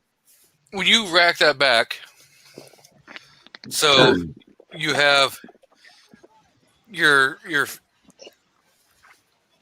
feeding. So your round has to come and kind of hop out of the tube. So it's extracted out of the tube and then brought up into your feeding. Right. And then pulled into the chamber. So it's got to, go into a multiple different kind of angle. And for some reason, a lot of people don't actually. Do that? Most pumps are like that, right? I mean, they all come out. No. Because what he's saying is they have to funnel it at an angle, and then it has to straighten itself back out again. Because you got two tubes coming back, and then it funnels it into a single lifter. Yeah, and then So your barrel is difficult to get that thing in there. So it's like 3 tubes. If you in there, you've got your 2 magazine tubes that then feed into a third, which would be your barrel. And they're almost all right there at the same exact length. So there's no. This sounds just like the that Ruger. I think it's like the Ruger American Ranch or some shit, and 7.62x39, and it uses the Mini 30 mags, which is steel mag, and of course, pretty much all AKs, everybody shoots steel case ammo out of it. So as a result, it's similar. You really got to wreck the shit out of the bolt, like going forward, not extracting, but when you're driving it home, you really need to drive it home. Just slam it home in one foul swoop. Bitch will just load like champ, and you'll fire 20 rounds or whatever you got, whatever mag you got down range. But like you said, like short chucking or whatever is a real thing where it's like it'll just get hung up. You get what I mean? If you kind of pussy it, so you really just gotta ram it home. I'll probably do a video on my KSG, so especially when I got the new camera. Oh, see, that's what happened to my channel. I bought a new camera and a computer, and I never really learned editing, and I just let it die. I was like, I don't have time for this right now. Well, I've got a pair of shooting goggles that have a camera built in. Yeah. Huh. And so I can actually do first person or POV. Oh, there you go. Yeah. You can actually, I'm hoping that with using that, you'll be able to really pick up when you do red dots and stuff like that. Whereas using your cell phone and stuff, the red dot either really blurs out or whatever. Okay. If you're using the other camera, it's just that camera picks up whatever you're looking at.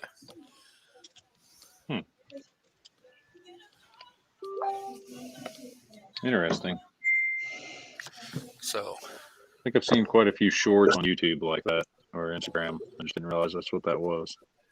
I guess if your camera is on the right-hand side and your right eye dominant, right? Or if you have both eyes open and the camera won't be on both sides. So I don't know how it'd work. I mean, it could be off if it's your off eye. Yeah.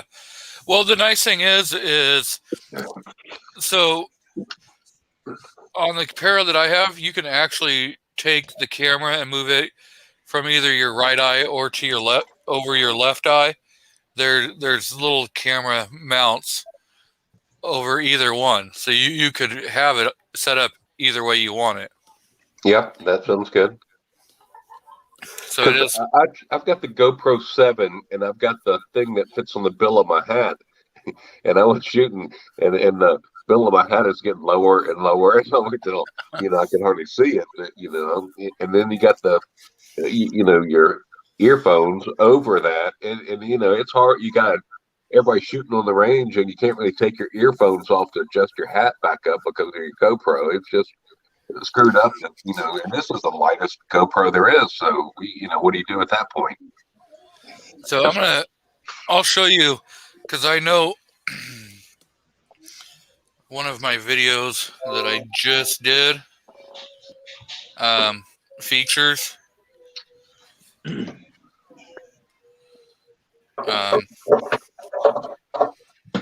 where you can see the camera. So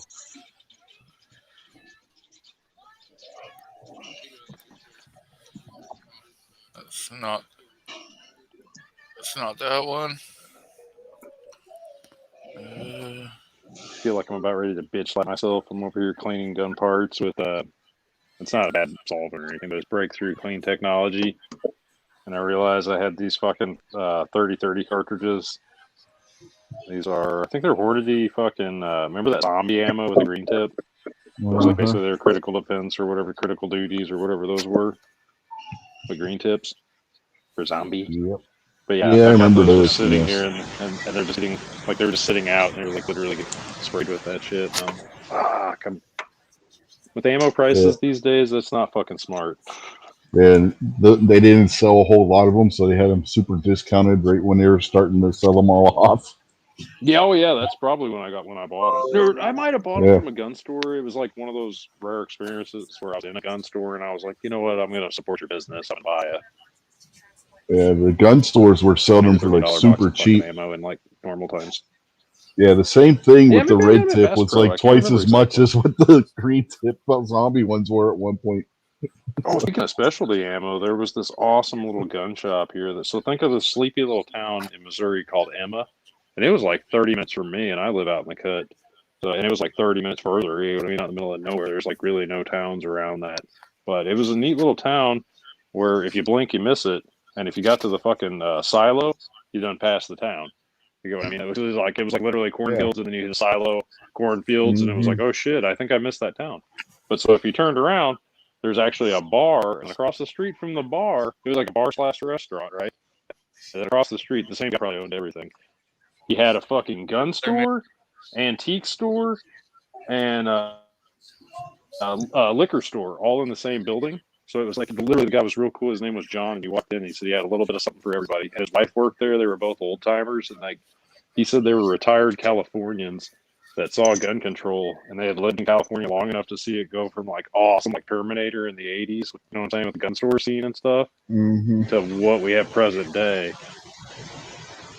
And they literally sold off their like cheap ass house that they bought as kids and became, millionaires and moved out to Missouri. And unfortunately, something happened in that gun store is no more. But they had. If you look at the screen, you can see that's the video you're seeing there is coming from the cameras that I'm actually wearing. Huh. So That's you're your seeing own cameraman. Yeah, and then I have another camera, which right there on a tripod. That looks like the little tripod I have for my phone. Yeah, I have Yeah, the a Walmart couple one. different ones. So, got her a Oh, tie God. dye every I was going second to text matters. somebody asking me if I remember our fucking art teacher. Definitely a pretty cool. Isn't that Yankee Marshall's? Try to have conversations. G-Webs. That's G-Web. Ah, is that where it came from? Okay. 3 again. And then you got, We've see, another these mail are. call. This, There's the camera, the video, the sunglasses. You've got the camera sitting over here, but there's another tab right here, so you can change your eye, and then you can slide your camera all the way across either side. This right here is your track for your camera, so you can move this camera all the way out to here, or you can put it over on this side and slide it all the way out over, depending on how you want it. So, and it adjusts. You can bring the camera up higher. How much was this?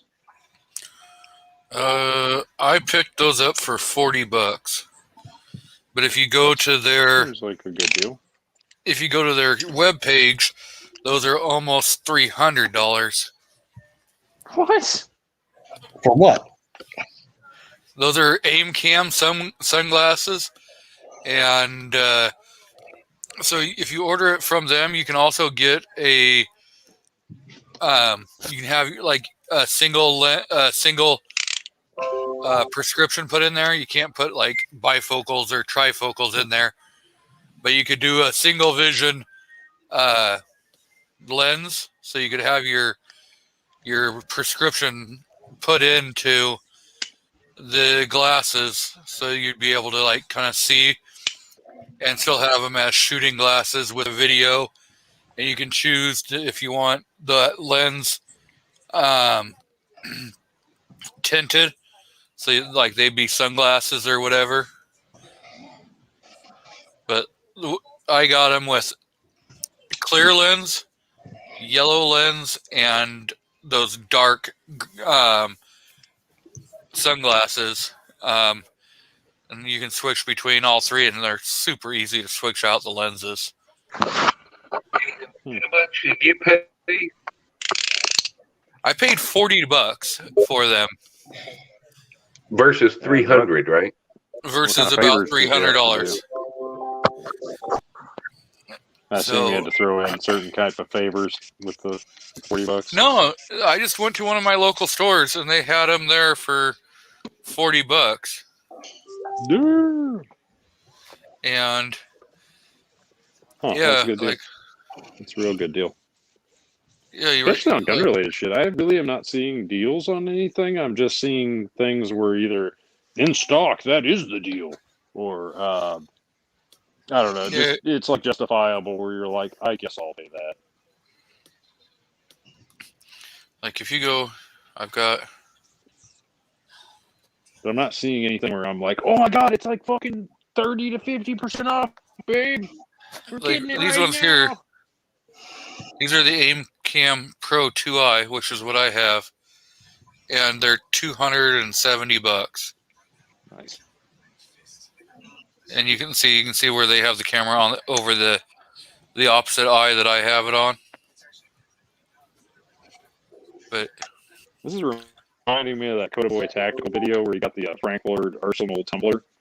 And he was like, I didn't even need this. I already had one. But for this price, I just couldn't pass. I couldn't. I could not. No, for $40, Jesus, should have bought 2. I did buy 2. Good job. And I sent one to Nighthawk Medic. Oh, no, you already failed. Like, nope, automatic fail, giving it away. You're supposed to have that in the closet for when you break that one. They're $40. They got a year. So, and the nice thing is so like if I wanted to upgrade and go to these ones that I'm looking at here. What's the difference? So this one, the camera is right there, dead center of the lens. Oh. And everything. Okay. And that's not bad. Those right there. Centered on your head. Yeah, but those right there, the base model is $230. If you go with the fully loaded mount and lenses, you're talking $385. Does it list the uses of this as am I allowed to say pornography? You can do whatever you want. Okay, does it list the uses as primary uses as those? Because that's what I'm assuming those are made for. These are actually meant. These are true designed for us. Oh, like ballistics and everything. Yeah, these are ANSI rated. These are ANSI rated. These are designed for going out and recording, like when you go hunting or whatever. That's exactly what these are designed. Hunting, fishing, you can see. That's what these are designed for. Like right there, you can see the AR. Yeah, like how many times have you caught a giant fish and then didn't have a camera and nobody believes you that you caught it? Now the camera's right there in your face. Right there, you got him out there catching a fish,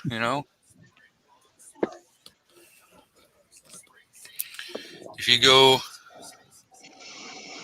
I think it's if you go up to the Pro 3.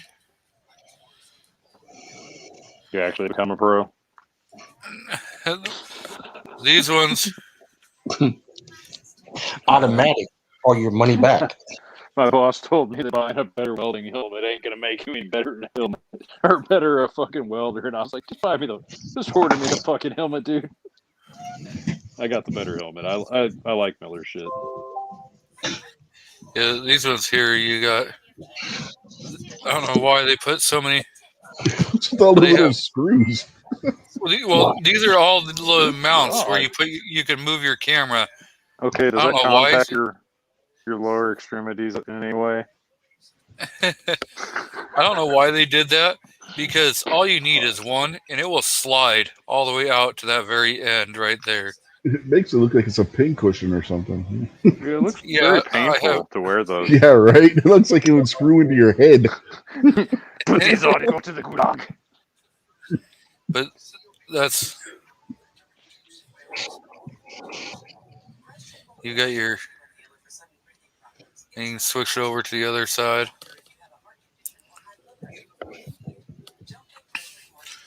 There was one of them they were showing...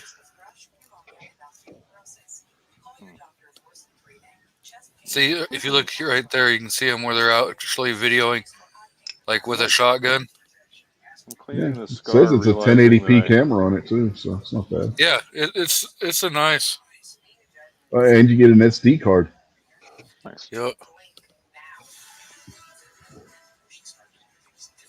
I'm cleaning the scar, realizing that I never clean my scar and that it's absolutely filthy. There's without out there with the. It's not like dirty. It's just like all like old black grease and shit.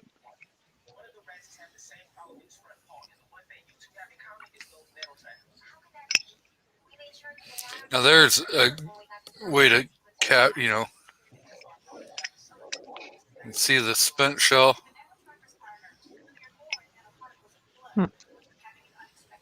Oh yeah, saw the duck.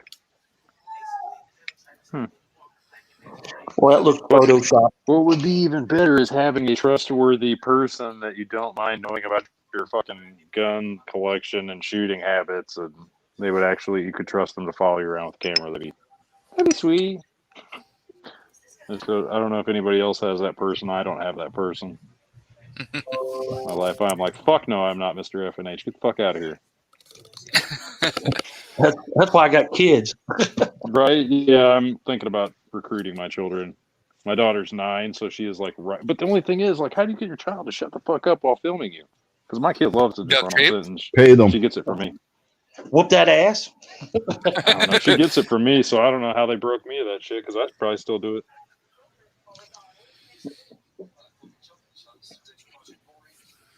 If you don't talk for the next 5 minutes, I'll give you $10. Free video.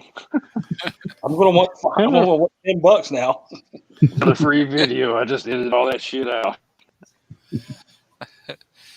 But yeah, so, and I've done a couple of my videos where I'm showing the different,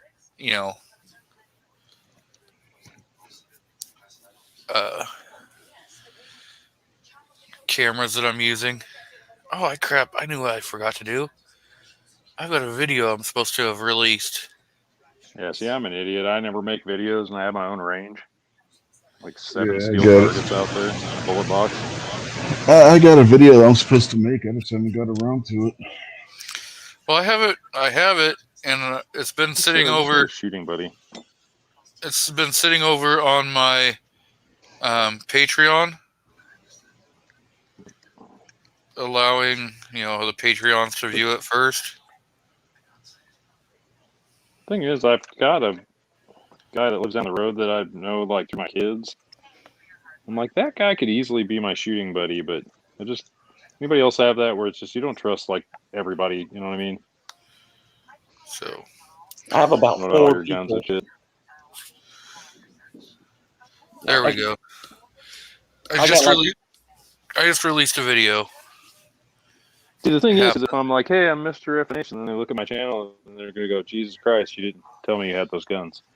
Right? Well, they're all like, you just told me you had one gun, bro. What the fuck? But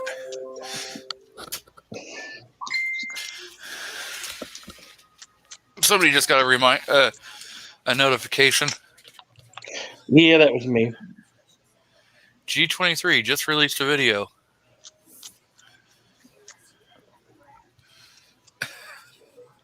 My internet was so good. Let's see here. Yep. You actually have system sounds turned on? That's my phone. That's what's dinging.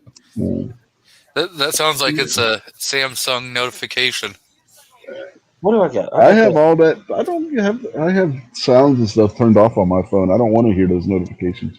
Yeah, I don't ever have that shit on. My wife has to like do the iPhone Find My Phone thing, and it's like pings and shit. And I'm like, oh, I have missed calls and shit. I guess I should call that back. I have to because of my work situation. I have to. Yeah, I have to respond. So, like, bro, my fucking transfers. Where the fuck? Or like last week, the plant was on fire, and I didn't answer the phone. Ooh, what was on fire? The plant was. Oh shit. Well, when we got there, we found my sister works for me as one of my guards. So she called me, and finally she called and said, "Where the hell you at? The fucking plant's on fire." So I get there, and there's a bum who's pulling, and the plant got demoed. One of them did, and they were pulling wood from the fence and putting it between. There's the old railroad deck, and then there's the railroad tracks. They built him a nice little place there, and he had a fire going because it was cold. It was a couple weeks ago, and did you beat the absolute hell out of that man? Well, see, I can't officially no, but I did douse him with the fire extinguisher. Fuck yeah! So yeah, I hit him before I hit the fire. Must have been on fire. You know what I'm saying? That'll suck the wind right out of you. Safety first. Exactly. It was a ABC fire extinguisher, and it was like the big 30-pound one. Oh yeah. I unloaded that son of a bitch on him. That son of a bitch is still coughing that shit out. Well, then it took another 4 days to get him to understand not to come back. Oh my god. So the last day he came, and I had to we called the cops about 4 times and banned him from the property. Yeah, they just didn't want to take him to jail. That's what it was. And so finally, like, it's already full of illegals, sir. We can't. Right. Well, not so much here. Mostly, all the people around here are arrested for meth and weed and drunk Are you in drivers. Missouri? No, I'm in Tennessee. Oh well, brother from another mother. Right. But yeah, Yeah. it's a terrible problem. That shit's going on. Yeah, I see it all See, the time. that next question is: are you near the Missouri border? Well, I'm actually. I actually live closer to. Well, I'm 30 miles away from Georgia. That explains it. Right, and then 30 miles away from Chattanooga. Things ain't. So what? I was gonna say, in the grand scheme of things, ain't that fucking far away. It's like an 8-hour drive or something. Not gonna be over there. Right, and then yeah. So, but what got them off? What got them out of there? Car, I could be over there in more. Right. What got the asshole out of there? I just went in there with a can. I said I was in the white car. I could be there in 4 hours. Get the Blues Brothers car, and you can be on a mission from God and get there in 2. Yeah, she's got the Challenger. Only if you have a full tank of gas and you're wearing sunglasses at night. Exactly. So I ended up catching him. Now here's the funny part. I ended up catching him shitting over there the last day, and I pepper sprayed his asshole. Ooh. God damn. That says welcome. I said, I'm tired. He was like, bro, I'm already all scabbed up back here. Now it burns. Worse. And here's the thing, though. His name was Ernie McCracken. I shit you not. Big Ernie McCracken. Are you fucking kidding me? No, I'm not. Kingpin? Had he just seen Kingpin? No, it was from it's funny because he used to work for the cleaning company for the property that we're in charge of. So, and he used to work over at the new plant, and so he wasn't. Dude, it's ironic because he's Big Ern McCracken, but right? He just got mulliganed. Big time. Yeah, the whole thing. And then no one's shitting on the plant no more. So he got fired for stealing the shower heads over at the other place. Jesus Christ. Hey, meth's a hell of a drug. Okay, now that's right. Why ask why when it's meth? That's just okay. You won't be able to shoot right for a week. I get it, I guess. So Christ. I got all kinds of funny stories I can tell you. We've got Mr. CB, who's another fellow Oregonian. I was just talking to a guy named CJ earlier. Somebody's chat. CJ had a SIG P365X and was saying I was going to love mine if I ever get it out of fucking 3-day delay jail. The XL is a pretty nice gun. No, this is the X. Have you seen it? It's got the XL's grip, but it's only got the P365 3.1 inch slide, with matching frame, but it's been milled out, and it's got the SIG Romeo 0 3 MOA red dot. Oh, is it the Romeo 0? Is it the 1 Pro? I believe it's just a Romeo 0. I'm not. I will have to look that up. It's on PSA's website, or it was. Oh, because I haven't actually got it home yet. It's still, like I said, it's in a fucking 3-day delay hell jail, because the thing is, my gun shop is prohibitively expensive. They're not prohibitively expensive. They're actually underpriced as to where I bought from, but with local taxes and all that bullshit, it makes it just a little bit more money. And I should have went through them because I could have got my gun like 2 weeks earlier and paid like $10 or $20 more.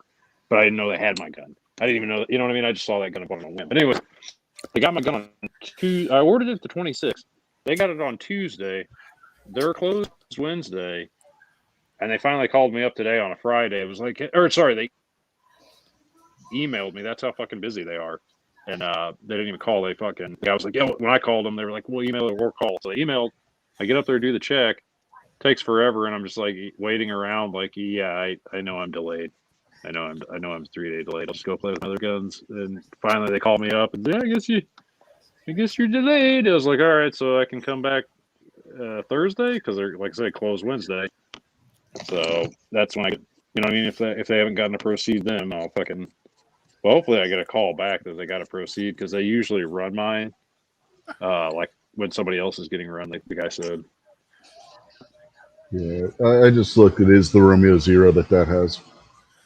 How much is that optic normally? Anybody know? $209. Okay. That's So I what we feel like sell that's for. a decent value altogether then. Yeah. So what? I That was looking at $800. SIG's website. The slide alone is like $300, close to Right, that's what I saw. It was mega expensive. I kind of thought about buying the 365 SAS now that I've got the that thing sucks. The X model. The SAS. Well, follow my train of thought. Oh, is that what it is? Okay, I was kind of thinking about getting it just for the low profile carry because it's kind of a no carry zone where I go sometimes a lot. If you know what I'm saying. Yeah. But anyway, what I was kind of thinking about was fucking swapping that X slide, 365X slide with the red dot, and putting on the SAS slide because it would be just a hair smaller, And I was thinking about throwing the X slide onto the SAS frame because basically then you'll just have a P365 with a red dot on it. Headshot back. So you get what I mean? I was kind of thinking about doing that, but I would have to think about the XL frame and 12-shot flush fit mag, the flat place trigger, and then the SAS slide. Do you think that'd be a terrible combo, or you think for super deep carry that's actually kind of a small little package that would? I would just keep it as 25 is. yards. You could probably be all right. Well, no, yeah, I mean, I've seen so many people. I've seen so many people that have done that SAS like videos on there, and they can't seem to get the sights right because they're sunken into the rear like a bull sight. Makes sense. So you're literally covering your entire target with your slide. Pretty much. Yeah, it's a neat idea, and the sight is real bright if you can pick it up fast enough. You'll have to retrain the way you pull the gun up and get your sight alignment on it because of the way it is. And then if you're in a dark situation, then you have no sight whatsoever. I mean, yeah, I guess that makes sense. It's tritium and fiber optic. It still works in the dark. Okay, it'd be almost easier the just flashlight picture. You wouldn't have irons.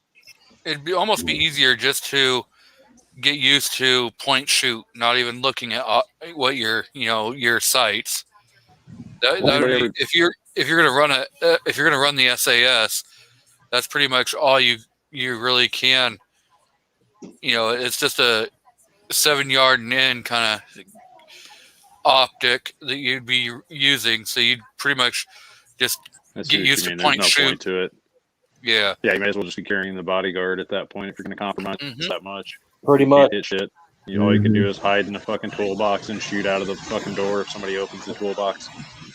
And you can always buy that site. Meprolite sells the thing. You can buy them at just about any online retailer. Well, some of them anyway. I don't remember who all does so. I know everybody hates Optics Planet, but I think they carry it. I think Midway carries it. I have an Optics Planet story. I can throw them. I forget who else has it, but there's a few other retailers that sell that sight from Meprolite. And you can put it on any pistol. It just dovetails in. SIG had to be special and actually sink theirs down into the slide. Yeah, they did like a reverse RMR cut to sink it in there. So we've been joined on the panel by Mr. G Webs and Mr. CB. So say welcome to both of those guys. I got one question here. I believe that's pronounced Gwebs. and it's for G Web. Gwebs? Are you over there at Plant 2 with Big Ern McCracken starting a fire? Big Ern.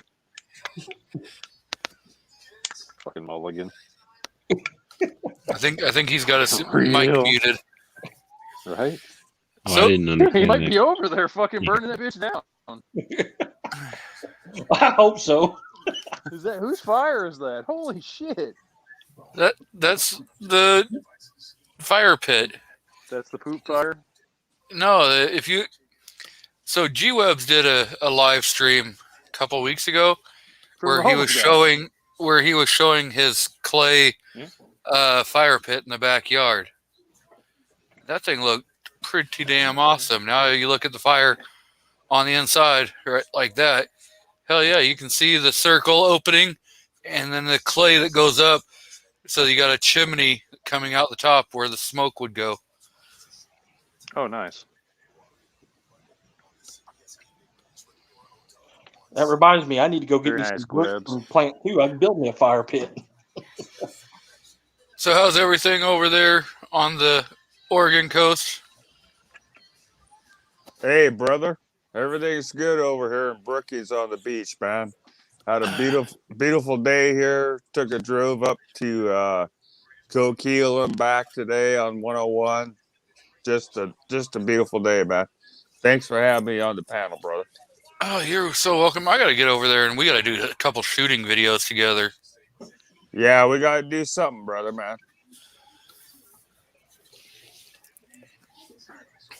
I mean, what, Brookings is probably 90 minutes Yeah, away it's from fucking where I awesome in am? Missouri today. We're about 2 hours away, brother. It takes me 2 hours to get to anywhere from here. So Roseburg, anywhere like around that circle is about 2 to 2.5 hours. You got to stop and take a piss and whatnot, But we're not that far, really. Yeah. What state are you guys in?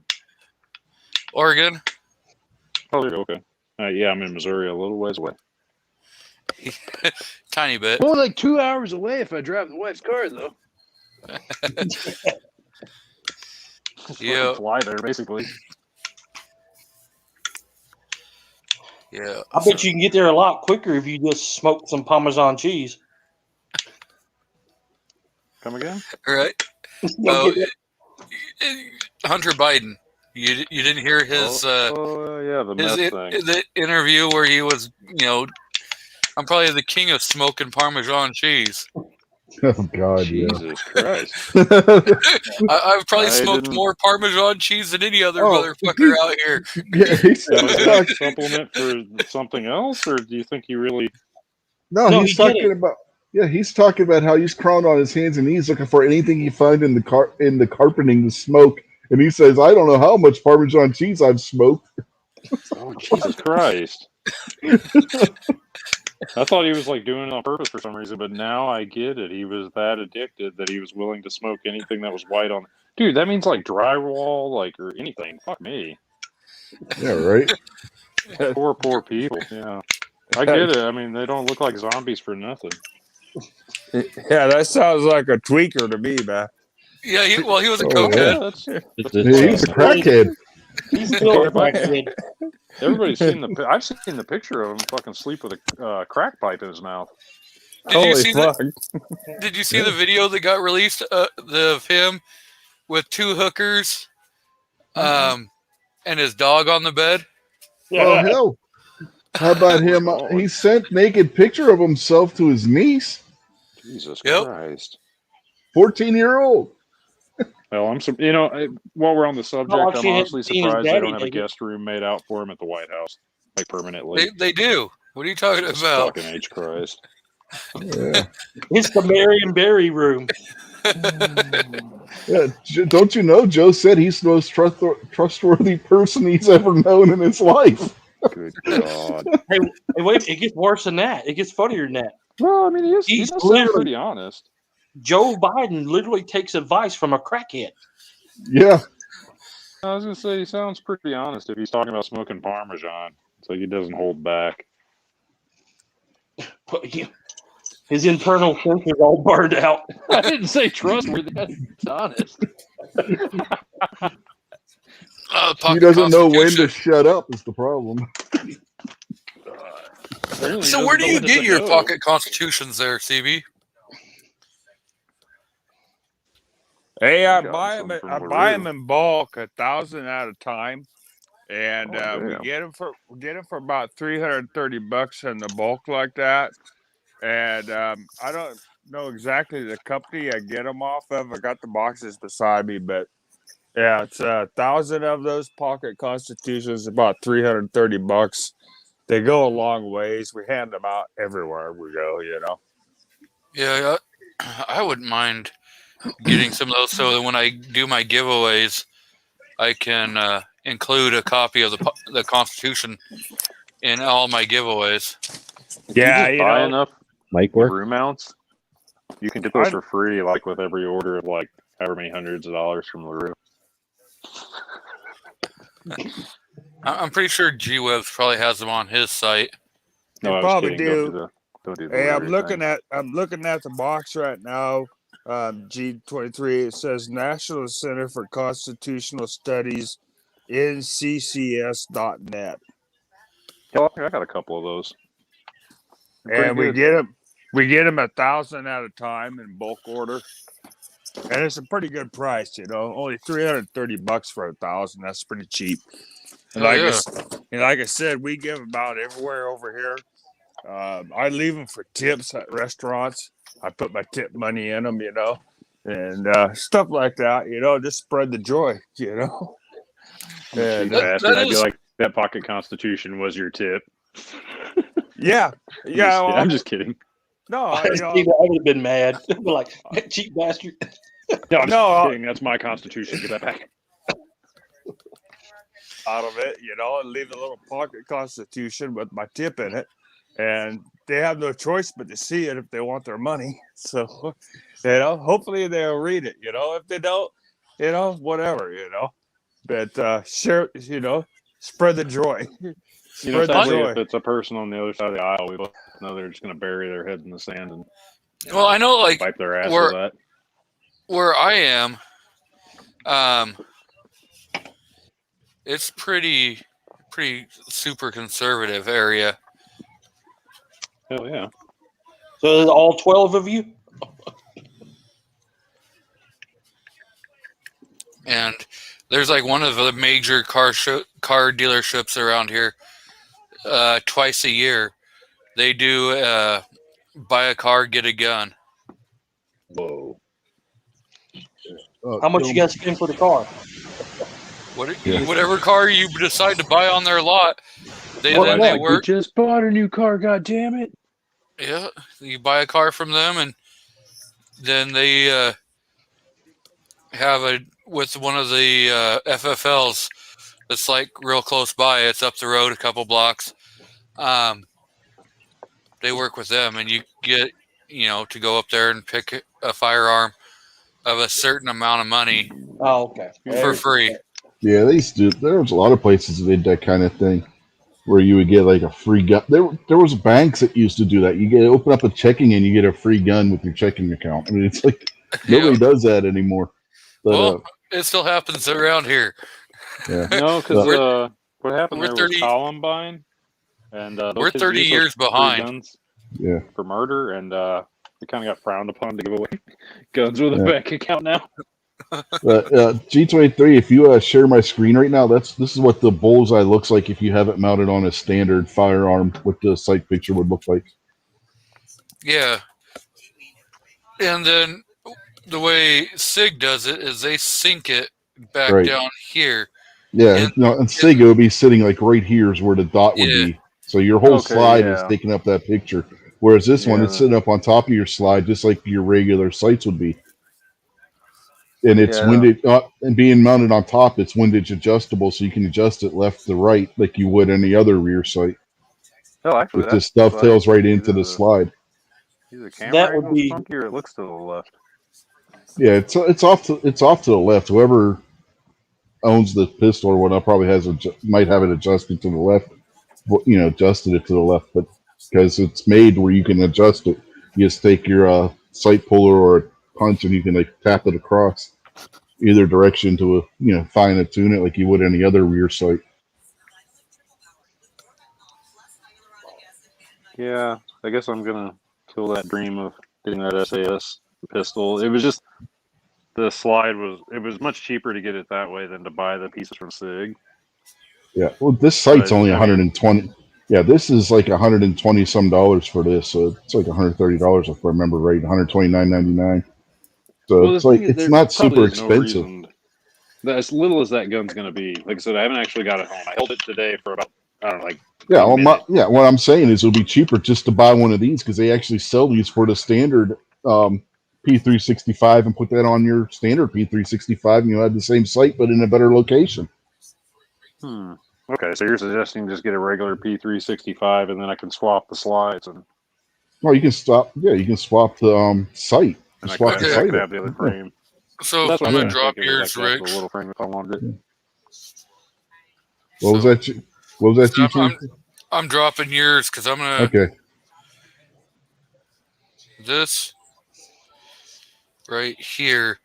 You see, this is what the normal 365 sight looks like, and that's what the SAS. So it sits like in the RMR spot, Yeah. and then you're looking right back through here, Yeah. trying to shoot through here. So this is like your whole entire sight right here. Yeah, Yeah, so like- I mean, in terms of concealability, you're literally not saving anything. They're selling it on this anti-snag bull crap, which we both know. It's like, how many times have you drawn concealed and snagged? Well, Yeah. It doesn't happen so if you have a they're- buggy holster. You what- know how to move What your their garment. main anti-snag is right here. If you look at your slide release, so you can only do your slide release by slingshotting it. Yeah, and that's You don't have the button back here. yeah. And if then you your have a takedown is Hmm. all flat. you need a whereas- screwdriver. Yeah, where you have over here, you have the actual takedown lever. Yeah, if you Definitely don't if like you have that. a malfunction in the field, it's a lot harder to take the SAS apart because you need an actual tool than it is the standard. Yeah, I don't like that at all. Guns that require extra bits and pieces. Fuck that. Mm-hmm. I mean, if you want a better sight, I would just go with the regular 365 XL with night sights on it and be done with it. Yeah, but then I'd have 2 XL frames. Oh well, Yeah. can you get the X with the Well, that's what regular I'm saying. night I sight? bought the X. It's just it's on a 3-day The delay. X comes Right? with the night sight, with the front night sight, and then the optic It comes has in the box with the rear. That's what the people said online. I haven't looked in the box, but so you yeah. It could take comes the red dot off. Yeah. But So with like the way they do the milling for the 365, not the 365 XL. The XL has the rear sight still there, but so on your 365 slide, yeah, it's when they milled into that like dot, isn't it? it's it's your slide plate. The- So you're like, if you don't have your RMR cover or your RMR on there, and you put the RMR cover on, then you will get your rear sight. Yeah, the rear back. sight's part of the plate that covers over the cutout when you don't have the optic on it. If you have the optic on it and your battery dies, it has a rear sight etched into the back of it where it's a Yeah. dot the eye kind of rear sight. You dot the Yeah, eye it's with like your basically front a- sight. Just a notch in the rear, basically. Yeah. Still works for lining it up. So So like, I are got you- the wife. I got the wife the RXP X Compact 320, and so it still has the rear sight and it's got the RMR on there. That 320 or that Romeo Zero is actually a real nice red dot. Oh yeah, yeah. I guess people have been building that gun on the on YouTube for, I don't know. It looked like it went back at least 8 months or a year or more, and people were ordering the parts and they're putting the flat trigger in there and getting the XL, and the XL frame and the 12 round flush fit mag, and then they were throwing the P365 slide on there. But I guess let's see, and then some people got it milled for the Romeo Zero, but it was like a 6 MOA at the time, and the guy was complaining, saying he would rather had something less, and now I guess they did it with a 3 MOA. Yeah. Yeah, Sarge always swears by the 6 to 9 MOA dots. That seems like it's an awful big dot if you're trying to shoot. I mean, Even the 25 6 yards, yeah.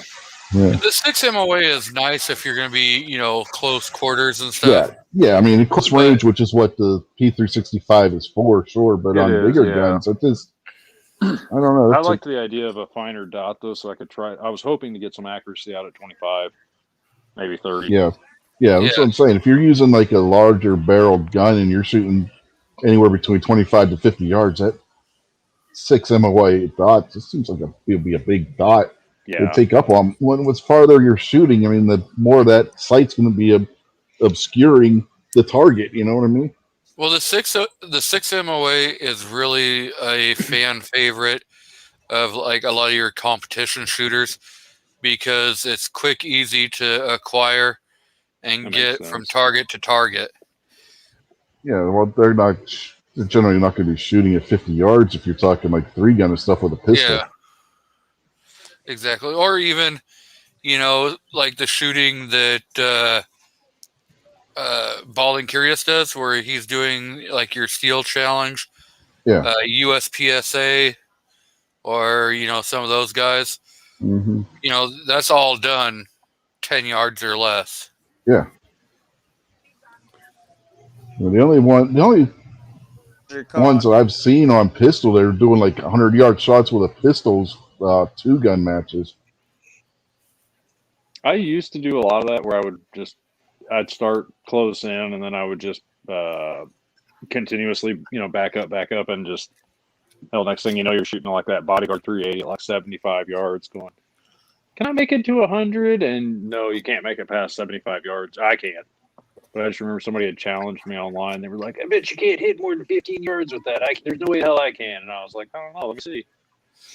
And I got up to like 75 yards with it. And I was like, this is pretty fucking awesome. But when would you actually, no one would use this. Like, you'll never use this skill. With a fucking, you know what I mean? Like a 2.1-inch barrel or some shit in a 380. Like, you're just barely hitting the target. Yeah. I got a full question for the panel. Okay. We may be able to answer you. Yeah. So I've been debating on this. Now, I have enough parts where I can build another AR pistol. Oh, yeah. Basically, all I'm short is a upper receiver, a bolt, and a trigger. Do it. Okay, now wait a minute. Now, I stopped in.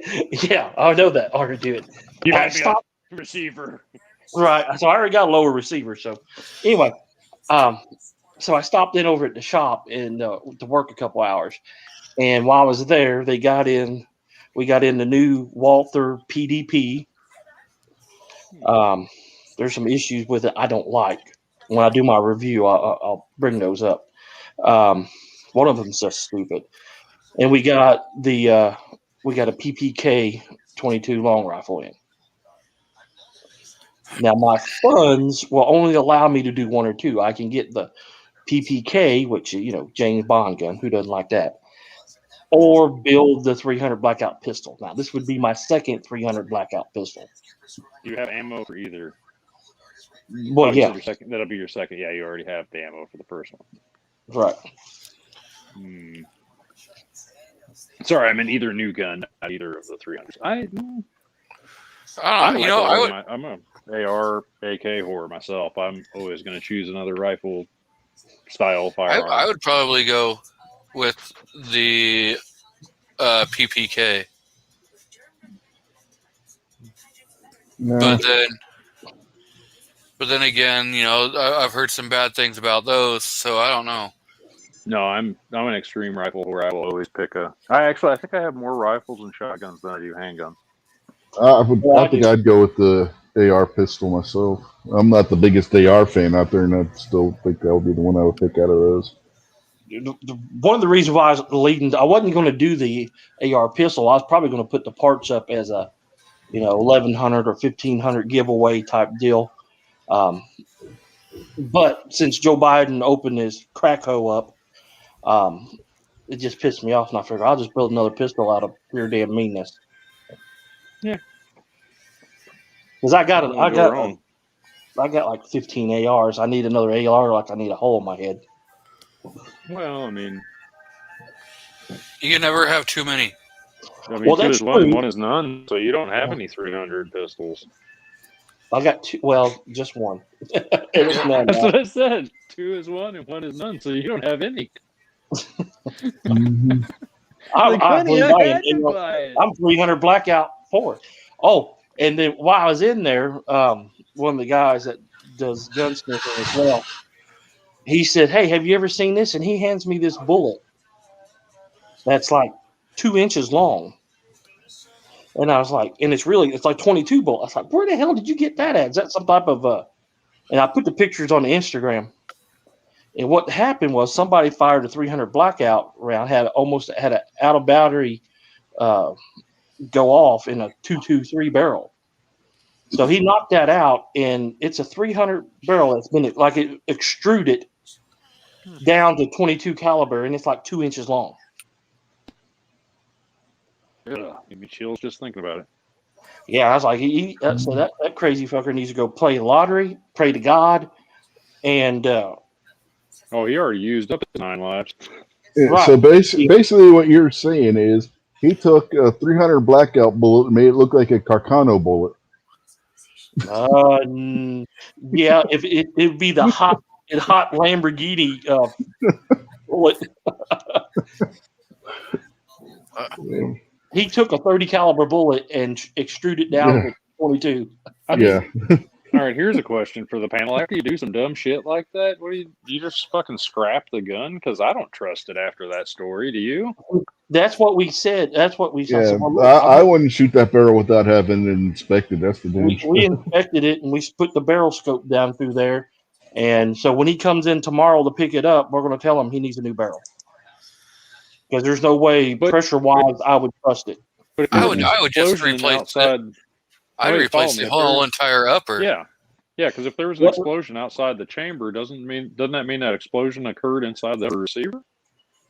Yeah, well, because the chamber lock, the way the chamber locks, I don't know how he got it round to lock into the chamber in the first place. It wasn't fully locked in. It wasn't fully rotated locked. It got in there enough to lock a couple lugs.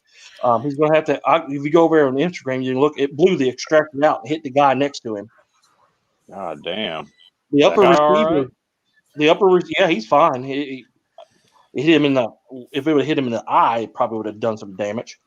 But the upper receiver reinspected. It's fine. It grabbed enough of the barrel, so it didn't blow out the side of the receiver. Yeah. I don't know. Yeah, I don't know if I would. I would probably just replace the entire upper. That'd be me. So he's going to need. So we already figured out he's going to need a new bolt because we're not going to trust the bolt head. So he needs a complete bolt, and the carrier's fine, and he needs at least a barrel. So, I mean, that's the minimum that we're going to tell. That we're going to tell him. The bolt might be okay unless teeth broke off of it or something. Because it's the same bolt. Yeah, it's the same bolt. The teeth were not bad, but where the extractor was, there was some burring and a little chip missed out of it. Okay. And then we're worried about the overpressure on the ejector because the ejector actually pushed in the. Well, don't 300 and 223 use the same bolt?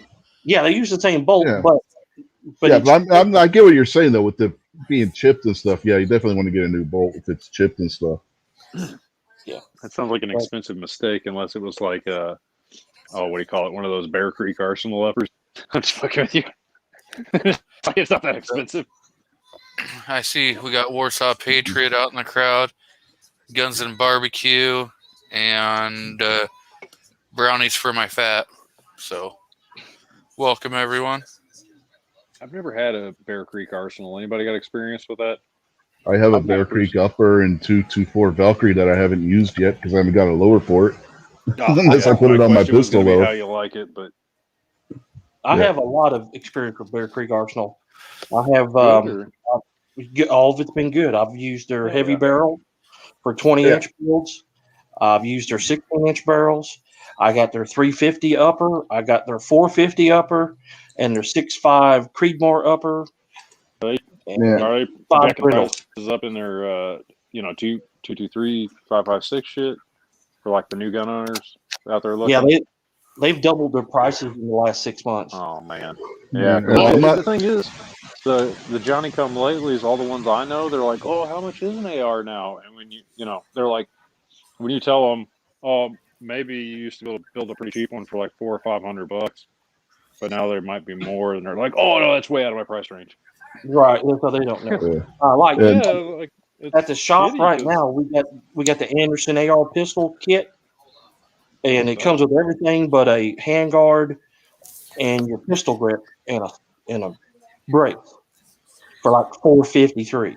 So that's the cheapest. We could probably build one for like $700, but we're still selling the Yeah. M&P Port 2 for $8 or $799 or what is it, $830 or something like that.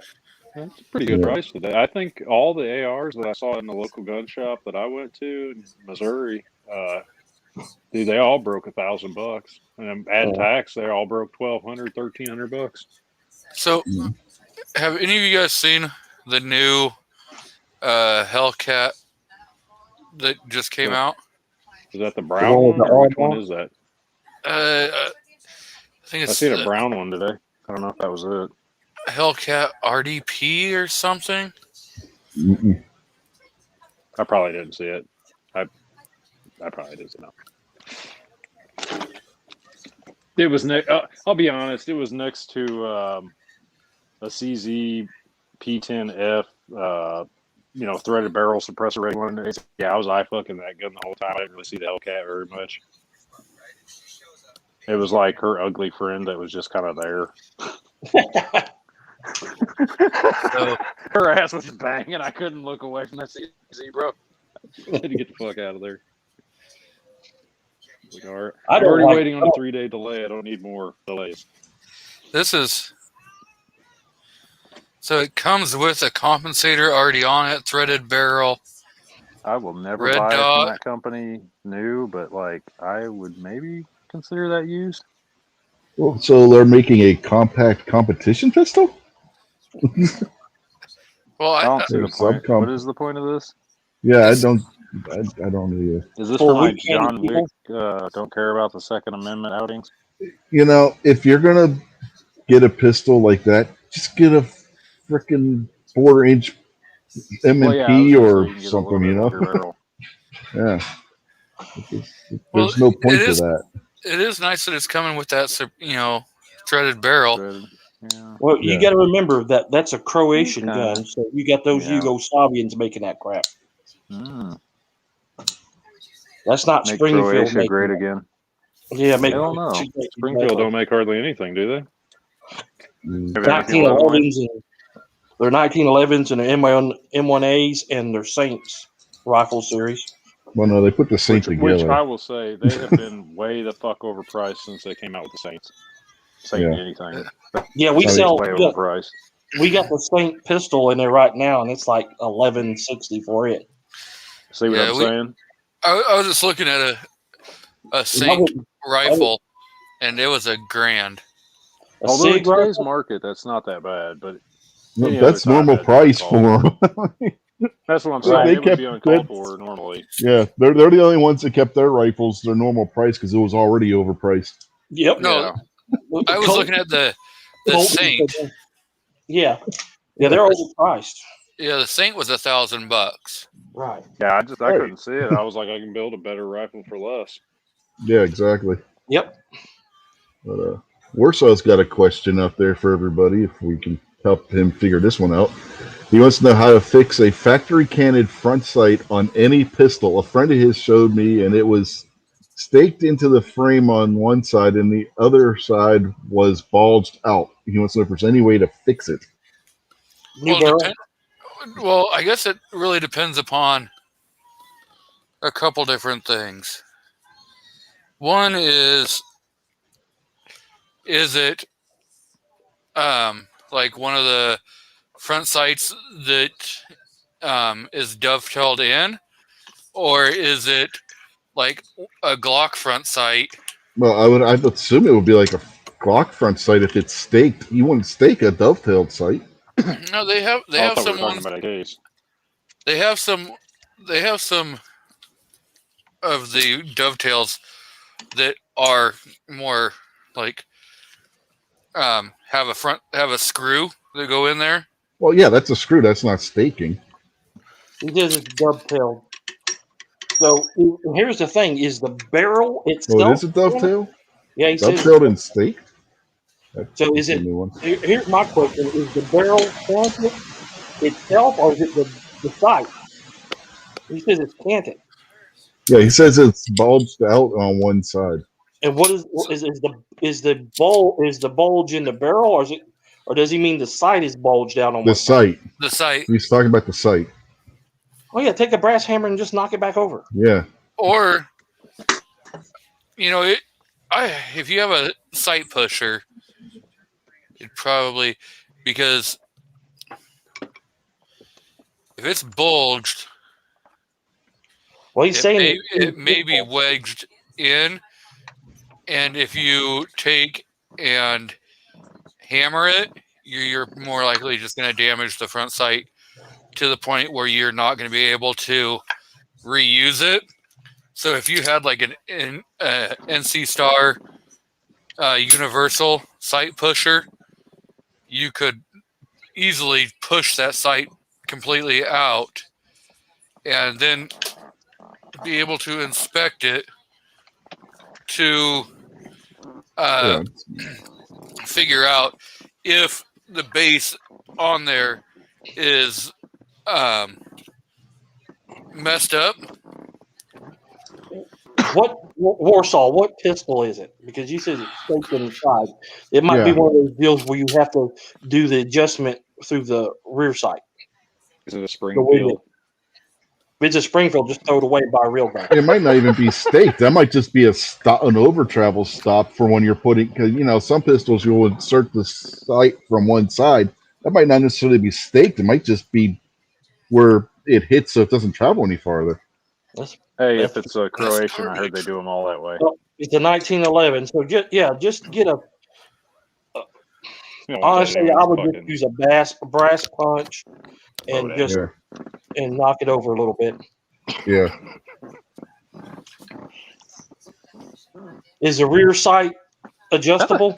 How the hell do you do that to a 1911? Probably when they were installing it, whatever.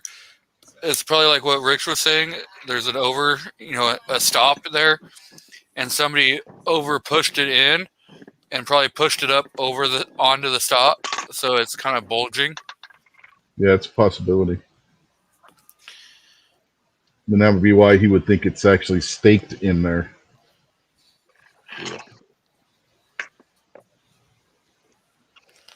Which is what I'm thinking. And the only way you're going to be able to salvage that without having it would be to use the sight pusher to push it out. Well, sight pusher in that case might not work. You might have to use the punch to do it. Yeah, I would use a punch. Well, with my because I have the NC Star, and you can put a socket with a ratchet to be able to, and then but you might rip the sight apart. Did you see what happened with Jason Stewart with his sight pusher on his rear sight on his 1911? Yep, ripped it right off. Yep. So did he I would use a punch. Proper? Yeah, it was just the way the sights are made. I would use a punch. I wouldn't use the sight puller. I would put it in a vise, wrap it in cloth, put it in the vise, and use a punch. Use a brass punch. Yeah, use a brass punch, Warsaw, and just knock it out, or knock it where you need it to be. Because just remember, if you hit the top of the sight too far, you'll break it off, and then you'll have to get a new front sight. Well, more likely than not, they're going to have to get a new front sight anyways. Yeah, it's a possibility. That would be the easiest way, just to replace the sight altogether, and you don't have to worry about it. But that's probably what I would do. But if his buddy doesn't have the money to do that, there's the problem. Yeah. So if you're going to do it, be careful. Man. Send G23 a picture of it so we can eyeball fuck it.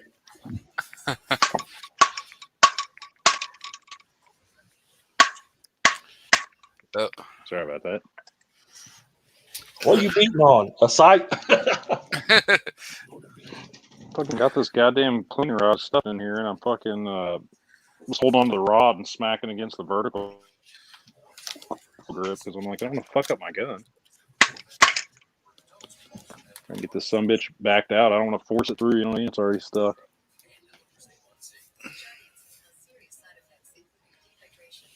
Well, shit, Warsaw, you get us all worked up for nothing. You got a camera phone? You got a phone on your camera? Take a picture of it, unless you don't have the gun in hand. Yeah, it's probably over at his friend's house. Yeah. Tell him to send you a picture then. Yeah, have him snap a picture of it, send it to you. Well, it's only 9:15 where he's at, right? No, Warsaw. Isn't he? I thought he was in Washington. No, maybe not. No, Warsaw, I believe, is in the Midwest. Oh, okay, never mind. Well, still, it's only, 11 o'clock? Yeah, Yeah, 11 o'clock Yeah. in the Midwest. yeah, it's only 11 o'clock. Go knock bang on your buddy's door and tell him you need a picture. Right. No, just tell him, hey, snap me a picture, send it to me.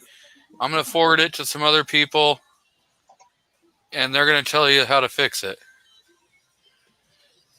Or laugh at you on internet. Yeah, or just start laughing. So wake him up. Come on, man. Well, I guess you don't want the damn thing fixed. Yeah, if he doesn't want it fixed too bad, now does he?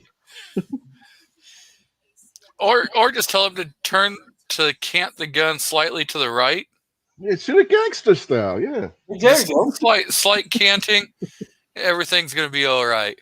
Hey, are we sure that the sight is candid and it's not his head? We can't be. Well, we can't verify for sure. We don't have a picture of either of them, so. I know.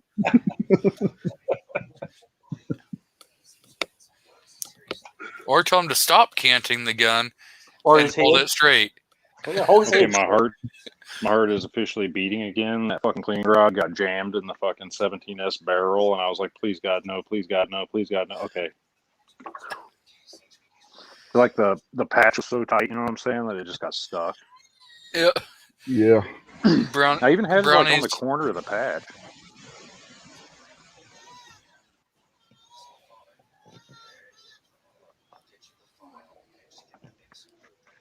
Fucking poppycock. I'm just lucky I got that sumbitch out of there like without issue. Because I don't even know what FN wants for a new barrel. I think it's like fucking So what $1,200 or something. Yeah, he says that it's sticking out one side. I guess the dovetail on the sight is sticking out the side of the slide. Is what he's saying. Knock it back in. Yeah. I'm not good with pistols. Okay, if there's one thing I know about Warsaw, you definitely need pictures to understand the description. Yeah. Well, he says the fucking front sight isn't even centered on the slide. It's bulging out of one side of the top slide. Yeah, that's what I said. You just knock it back in. Take a punch and tap it back in. Well, the way that's You probably sounding, need a whole new gun. the way that's sounding is when somebody was trying to install the front sight, They did a piss poor job of it.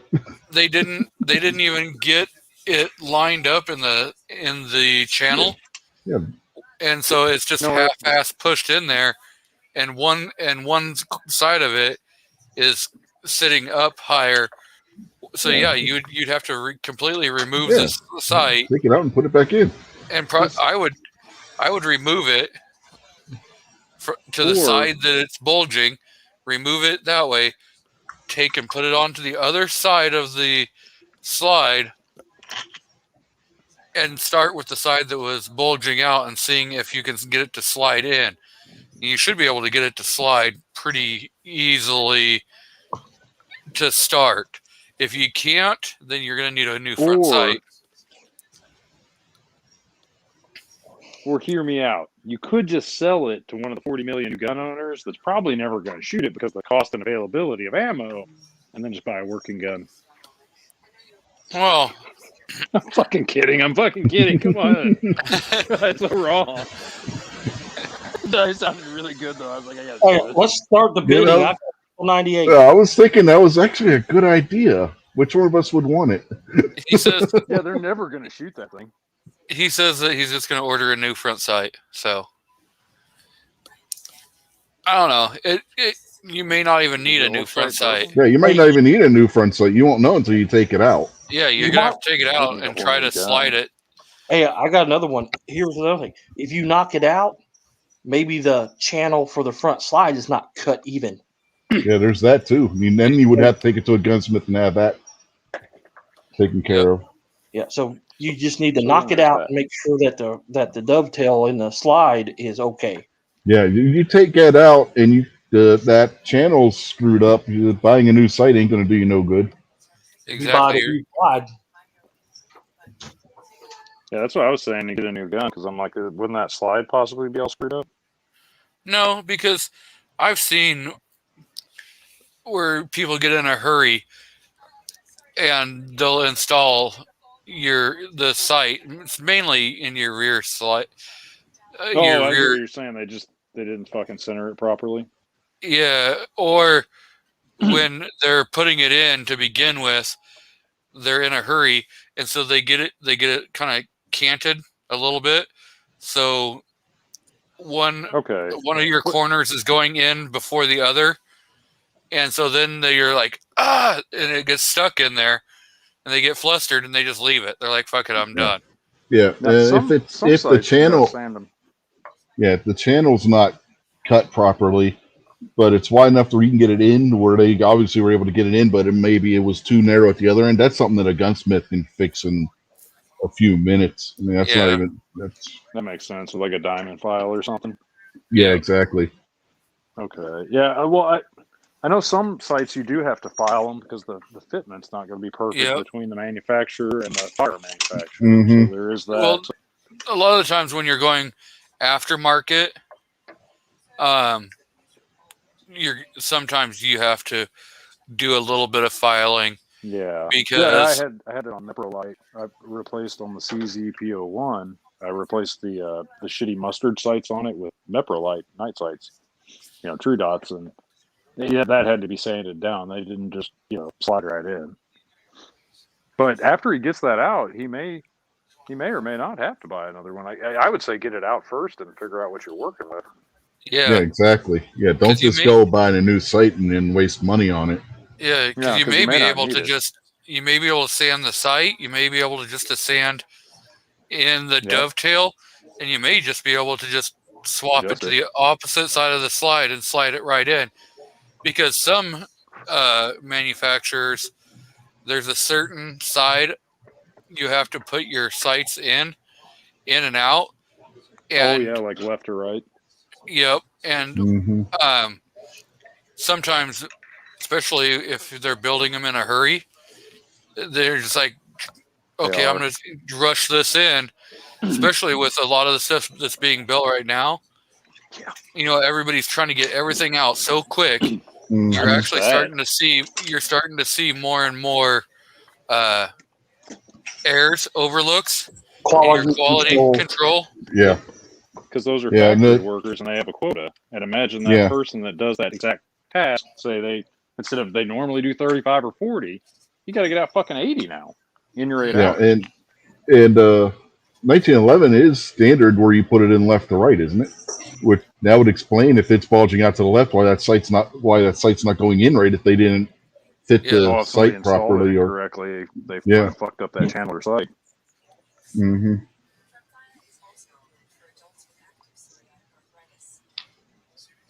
Yeah, I mean. So I would say take it to a fucking gunsmith.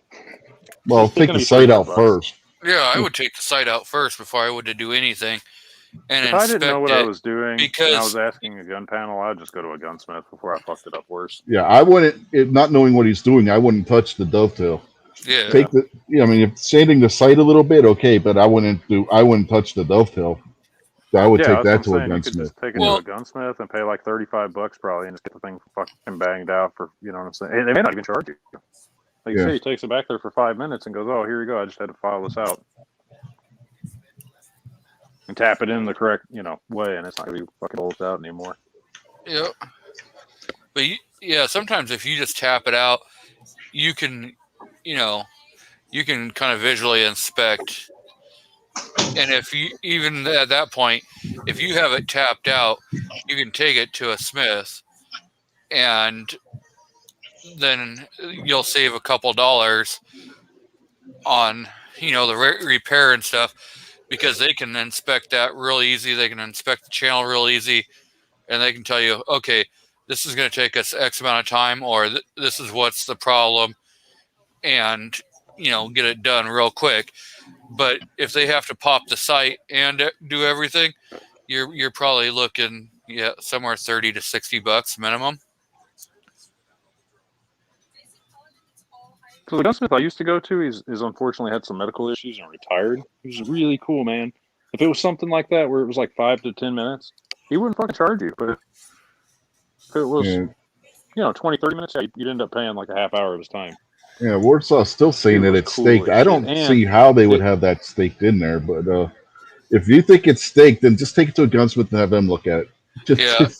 I mean, see, this is why I said with a Warsaw question, you have to have many photos accompanying the question. Otherwise, you get down this rabbit hole and you're like, bro, that gun doesn't exist. You don't know what the fuck I'm talking about. I don't know you.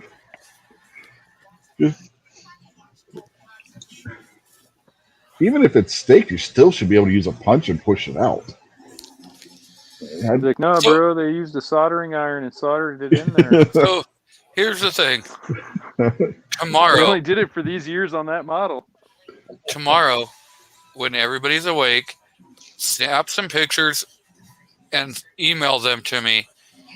And when I do my live stream tomorrow, we'll discuss it tomorrow. Bro, fuck that. Like I said, get your ass and up tomorrow and go to the goddamn gun store and ask a qualified expert. What the fuck are you? You could have this shit fixed and be shooting by noon.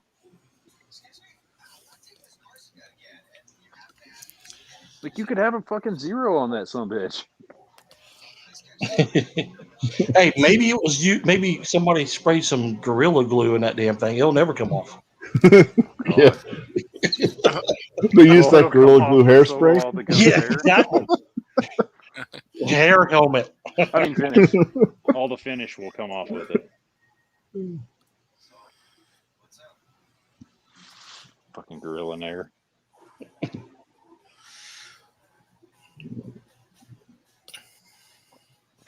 Oh, moment of silence. Hold on. Just keep this. Hold on. There we go. Yeah, if there's one thing that 2020 taught me, it's people are really stupid. No shit. I already knew that. Oh, I know. It just reinforced it. Yeah. Oh, dude, speaking of stupid people, I hope this was something fucking put on the gag, but it was a meme that said now people are wearing nose masks so they can eat and drink at a restaurant. Yeah. Yeah, those Mexican things. Yeah. I was like, what the fuck? Makes you look like Lee Marvin from Cat Ballou and shit. Oh, okay, I was gonna say like Mickey Mouse, but like in some kind of an odd porn, like where something weird's about to happen, like not interesting. Have you ever seen Cat Ballou where Lee Marvin was wearing the silver nose? That's what it reminds me of. Yeah, that's hilarious.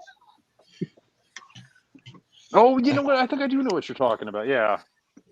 Anyways, yeah, it was something very stupid where I was like, why? I don't know. You're going to breathe in the germs, but you're fine to eat and drink, and they're not going in your mouth? I don't get it. Yeah, I don't get it either, man. You go to Denny's here, you got to wear a mask to walk into the front door, but as soon as you sit at your table, you can take the mask off. That's almost every restaurant. What was so refreshing. Yeah.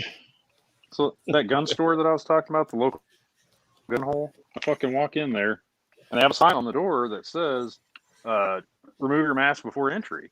And then when you walk in the door, there's another sign that says, do not put your mask on until you pass the yellow line. So basically, you can make it past the series of and there used to be one where it was like, make sure you wave an associate before you put your mask on. Yeah, their whole thing was they didn't want armed people in the store with masks on. Yeah, there's a local little general store I've talked about before. They sell guns and archery supplies and everything. They have a sign on the door to wear a mask, but you walk in there and nobody's wearing a fucking mask.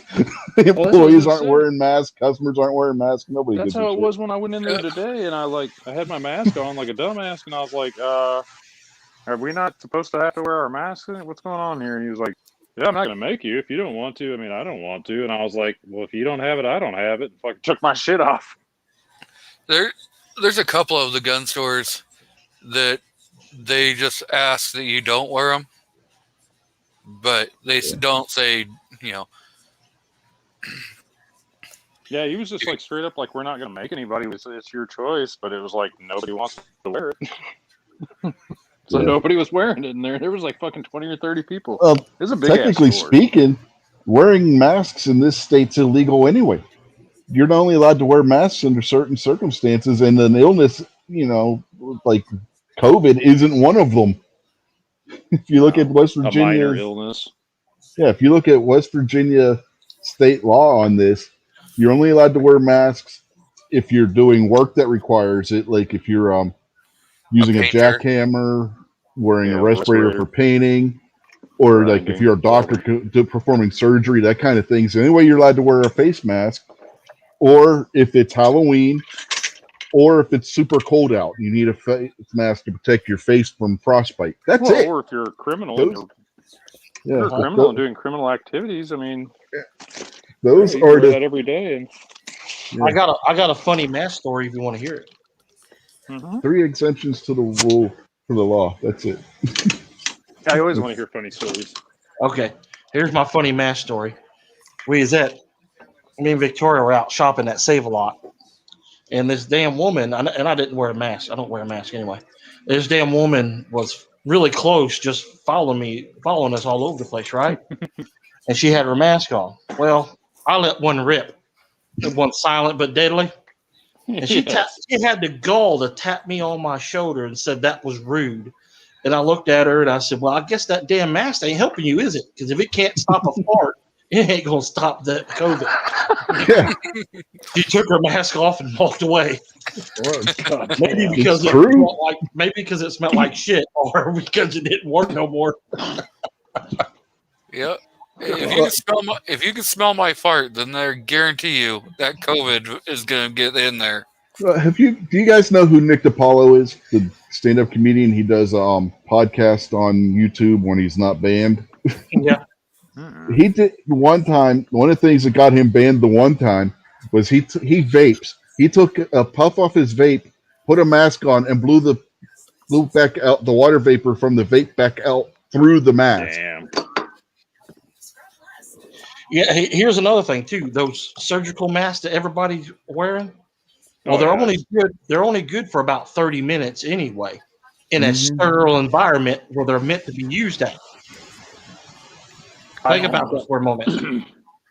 You're not in the operating room. That's sterile. You're out in public.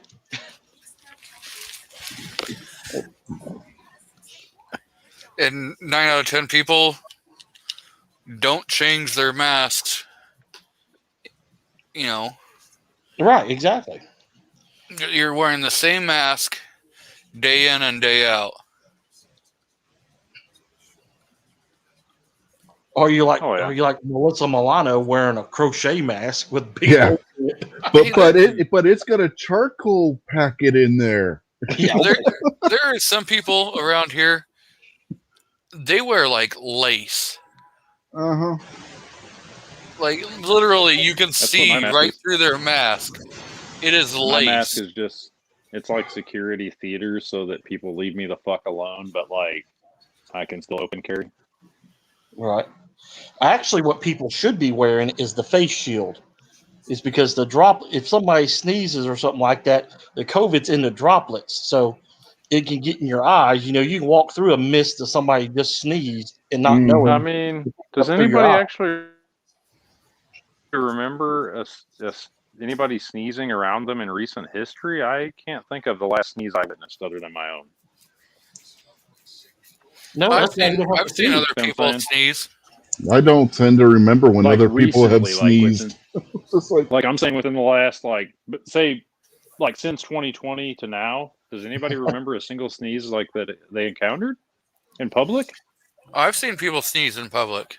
Oh, I'm sure I have. I just, like I said, I don't memorize when people have sneezed to say, yeah, this person sneezed at this time at this time. Anyone actually remember. Okay, well, does anyone remember actually seeing a person that was visibly sick where you were like, "Holy crap, I'm going to catch the COVID from that guy"?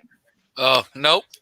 Yeah, I've seen Neither. people physically sick before, but that was, you know. Right. Now I've had my grandson go through stores with me, and he'll do his fake COVID cough. There's times where I'll start coughing in a store, and it's because, well, I'm a smoker, so I've got smoker's cough. Oh, I've been no. smoking. Indeed. I've been smoking since I was fucking 14 years I'll old. walk I got sinus issues. I'll walk past one of those old ladies that wears a whole bottle of perfume, and Oh, God. and That'll my kill you sinuses will just start draining, and I'll start coughing, and my nose will start running. That's to People cover just up give me all this the- dirty look. It's like, I don't care. That's to cover up all the BO and fucking stank vagina smell. That's called rotten cherry.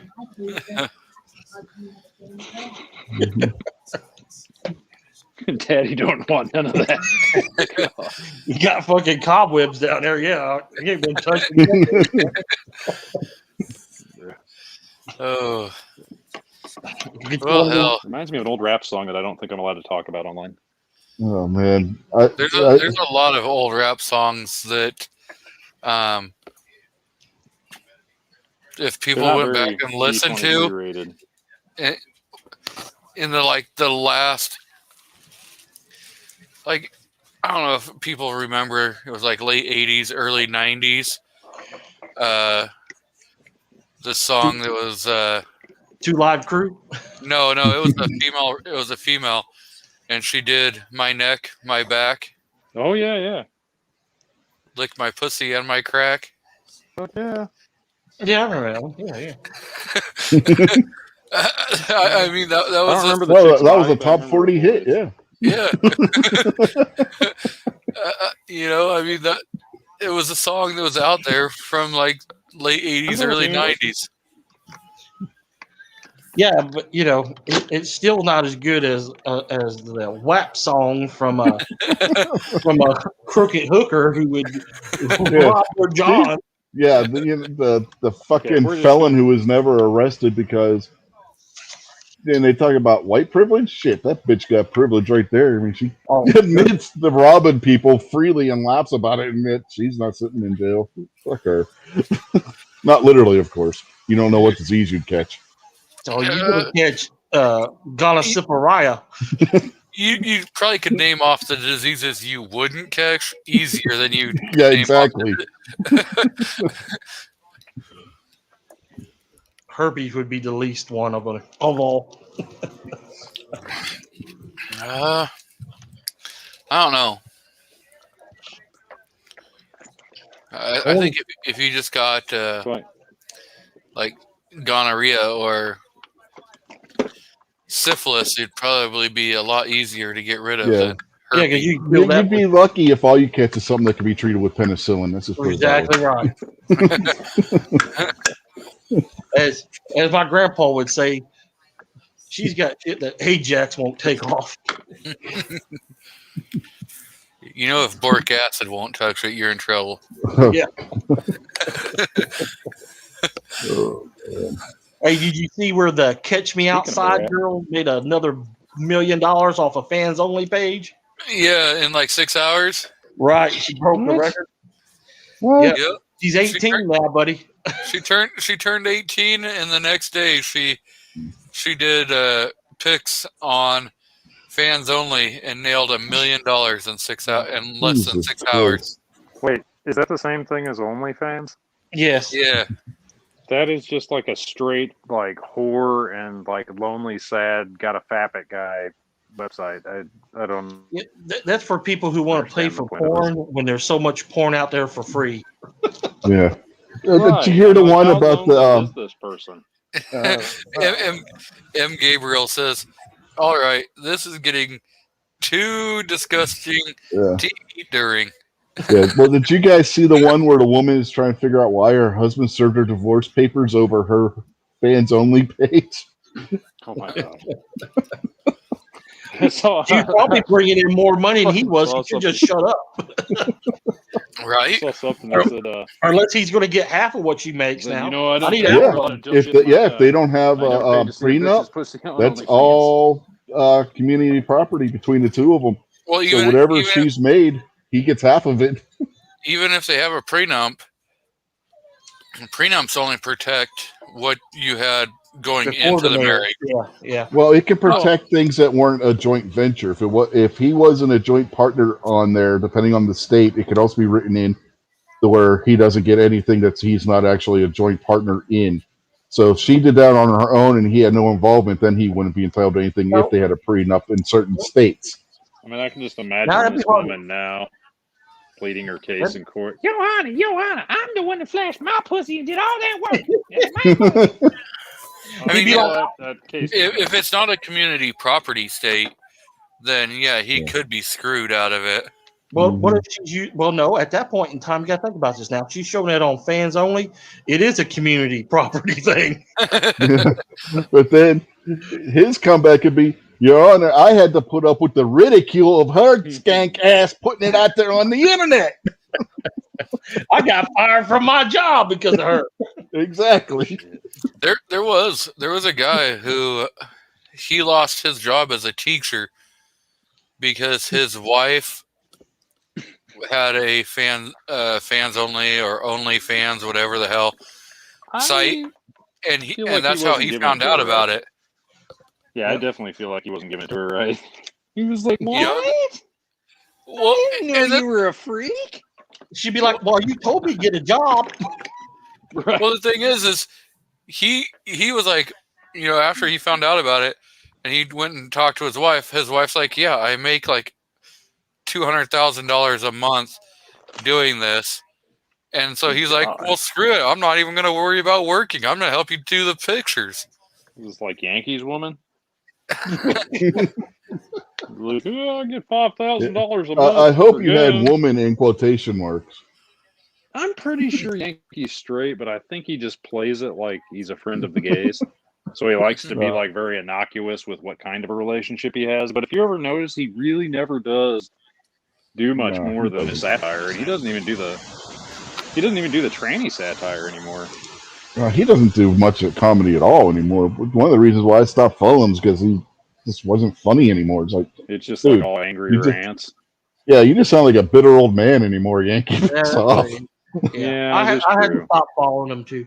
Well, the funny thing, I guess the funniest thing I ever seen on his show was when those little Antifa pussies slapped his phone out of his hand, and then he was like, "Now, if you broke my phone, you're all going to be in big trouble." Oh my God. And he got slapped at the chop. I mean, in reality, they're lucky you didn't have some kind of a fucking bipolar moment and pull out a fucking 357 mag and just fucking mag dump and pull the whole fucking group in one shot each. They slapped him because he had that canine patch on his little badge that he does, his logo. He had that on. They thought he's a cop, so they slapped him like a little bitch. And I was like, yeah. And I was like, and that's why I stopped following, because he was standing up for the chop up there. Oh, nothing's going on about up that. here. And he was saying the Chaz or whatever wasn't that big of a deal. It was just like a peace parade or some shit. I don't know, about 8 people died up there, and there's no big deal here. Yeah, well, I guess the way I've gotten around that is I just don't take the dude seriously, and I guess I find his bitchiness entertaining because I'm a pretty bitchy person in my own right. And my wife's always like, "Why are you so fucking negative?" It's like, well, I'm not negative. I just like to rag on people. It is what it is. Yeah, you just like the bitch. That's okay. Did you guys see where Crowder? Me and my friends did when I was a kid. Yeah, talking about the chop, the Chaz, whatever the hell you want to call that. Clusterfuck. Did you see what Crowder sent his interns in there? Yeah, nobody would talk to him. Yeah. Yeah, they're walking around interviewing people and shit. And then they chased them out when they figured out what was going on finally. Oh, man. And they were in the guy that's running its apartment or something. Oh, that was. I like Crowder. He's not gotten a fair shake. Oh, of course not. He'll never will. He's conservative, so they're going to ban him eventually. Oh, they keep banning him, and his lawyer keeps getting him unbanned.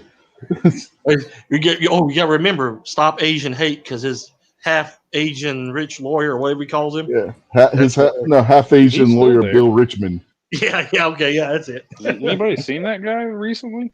Who? Bill Richmond? Yeah, he's been Yeah, on he's there this on the week. He was show. on there this week. Yeah, he's on the show. Okay, just I the haven't other week. watched him. I mean, I haven't watched him for I don't know a little bit. There's been too many fucking videos coming out and too much shit going on in my life. But the last videos I had seen, he hadn't been in them for a long time. That's why I was like, what happened to that guy? Oh, he was working on a lawsuit. They're Okay, so he was suing. tied They're up. suing Facebook. So yeah, he was. Yeah. That makes Yeah. sense. I didn't know that. Brownie Absolutely. Fat. He's we're talking about That Yankee makes sense. Marshall.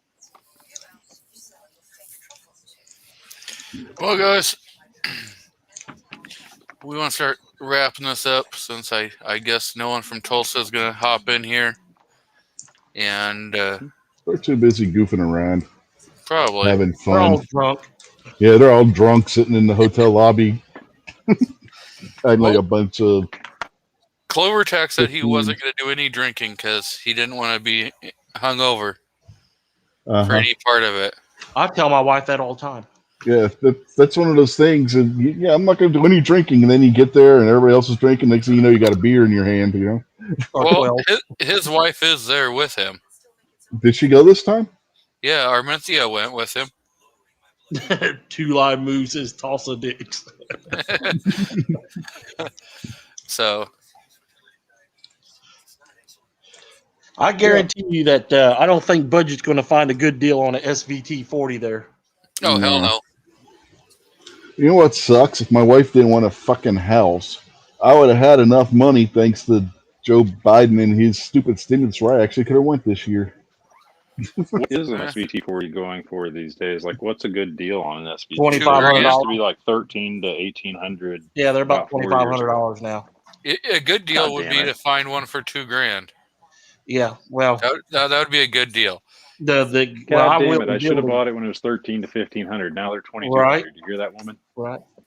Now you could put them on Oh, she says we didn't have the Gunbroker. money. See, she's sensible. You could put it on Gunbroker and then just go to. Hopefully, somebody from Mac's page will think it's a Dragunov and bid it up to $10 million. No, I legit need one of those rifles because I have ammo to shoot one, and I just have a Mosin. I'm never going to use up all my ammo. Yeah, somehow I missed the whole story on what was going on with that. What happened with Mac and a Dragunov or something? So here's the deal, and I know 2 of the guys. I know one of the guys who was backing it, and then one of the guys that was on the list, and I got the lowdown. So the AK forums got and talked to FEG in Hungary about making 100 Dragunov rifles. That they helped them give them the information on to how to import them in the country and make them legal to import, make them sporterized enough to get them in here. So, and this was on the AK forum for about a year or so. So FEG started basically just put guns that they had parts for together for 100. And the idea was to get an importer to come in. Well, they got Trident, which has a bad reputation as an importer anyway, to import the rifles in and hold them. And then these guys on the forum were going to buy them. So Mac got wind of this, and he got and talked to Trident and said, "Hey, let me get these guns, and we'll put them on Gunbroker and see what the market price is, and just cut the guys out on the 100 guys that said they were going to buy them out." Now Mac's changed his story like 4 times. Trident said nothing. FEG has stood by the forum guide supposedly. And what Mac did was not illegal at all. It's just piss poor crony capitalism. And so he gets the first 50 and he puts them on Gunbroker after he does his video. He says, well, we're, and then like the week before he did that, he released a video saying that people who buy guns and then put them on Gunbroker to resell them at a higher price is just dirty scumbags. Well, he did the same goddamn thing. He just told everybody they were dirty scumbags for doing. So everybody got wind of this story, and they bid at those damn Dragunovs up to $10 million, where they had to take them off the site. So now, didn't they bill him $1 million at the close of the sales? No. I don't think that was true. Because Gunbroker took them down after they got the $10 million because people were just bidding. Not only did they do his Dragunovs, he also did all of his other auctions that he had on there from Copper Customs. Now the other owner from Copper Customs posted his statement, and it's different from Tim's. And Tim hasn't done no video, rebuking anything. He's just stated things and in comments and sections like that. And I stopped following him over it because it was just dirty business. Really, what it is. He should have just owned it. Say, hey, these were sitting in here. Those guys didn't pay for them, so I come in and got them, and I was going to sell them. If he would have sold them out of the shop, out of his FFL, and not on Gunbroker, things would have been fine. But he didn't do that. Well, now after all this shit's played out, he has to sell them through his shop. And supposedly he's contacted 50 of those 100 guys and say, when the next 50 rifles come in, I'll offer them to you. But the price was bitched over too because they were supposed to come in the country for around and be sold to these guys on the AK form for $5,200, and they were supposed to cost the distributor around $3,200. So for him to buy those 100 guns at $3,200, he'd have to come up with $320,000. So I bet what he said, he probably told Trident, I'll use my FFL and sell them on Gunbroker, and we'll split the profits off of them. Now that's what I would have done. Yep. So now I don't know what they're selling for, but I think they're around $7,000 is what he's trying to get out of them now. I think last time I looked, and they were supposed to be around $5,000. Guys, computer's about to die, so we'll go through, do closing plugs, and hopefully when I do my live stream tomorrow, we'll have some of those guys from Tulsa at least coming on and talking, but if nothing else, we'll be us again tomorrow. Yeah. So let's start with Mr. F&H. Any channel plugs or anything you got going on? Shit's on my channel on YouTube if you want to, and I haven't really put out much of anything. I put out a couple of short videos just while it was cold out. Hopefully, I'll actually get something done sometime coming up here and upload something actually relevant, firearms. But I do have Instagram, and I take some gun pics sometimes, or make some fucking memes and shit like that if you're interested. But other than that, I appreciate having me on. It was good to just talk to other gun related people and not about just like fucking work and stupid shit because I'm a welder. People don't really talk about guns where I work. And they're gun people. It's just, how this shit goes. Yeah. Some people like to keep the stuff separate. Yeah, it's just a frowned upon thing. Like, because you just never know who's going to fucking freak out and be a little bitch about it. Shit, man. When I worked at Greyhound, we were always talking about guns and shit. And that was in Pittsburgh. We'll talk about it, but like only a little bit. You know what I mean? Yeah, but me and a few of the drivers, we'd get together. When we were all just standing around, we just talk about guns the whole time. Oh no, I'm a welder, and we're subcontractors. So yeah, they catch you and we got eye in the sky, so they catch you standing around chatting about guns, and probably only happens so many times before you're up shit creek and out the door. Mr. your ass into another job. Mr. Artak and Daughters, what do you got going on? We're continuing Victoria's continuing her Magazine Monday sagas on Mondays. I try to do Wheel Gun Wednesday, and on Thursdays we got a whole bunch of UTG AR product reviews that we're doing shorts on. Cool. I forgot to tell her that I'm gonna have her start editing my videos, but that'll be another day. I'll pop that on her. Well, she'll probably get on tomorrow too, just to say hi to everybody again. Hell yeah, Mr. Ricks, you got anything going on? Yeah, my channel tomorrow night and Sunday night, we are going to be covering WrestleMania. So if anybody's into wrestling and you don't want to hear a bunch of guys talking about Tulsa if they show up on G23 show, talking about stuff that you can't afford to buy, you know where to go. So yeah, that's what we're going to be doing on my channel tomorrow night and Sunday night. So yeah, check that out if you're into that kind of thing. Be pretty cool. So, everyone have a great evening, and we will get back at this tomorrow. So, see you tomorrow. If you have any closing plugs, you might want to get them out now.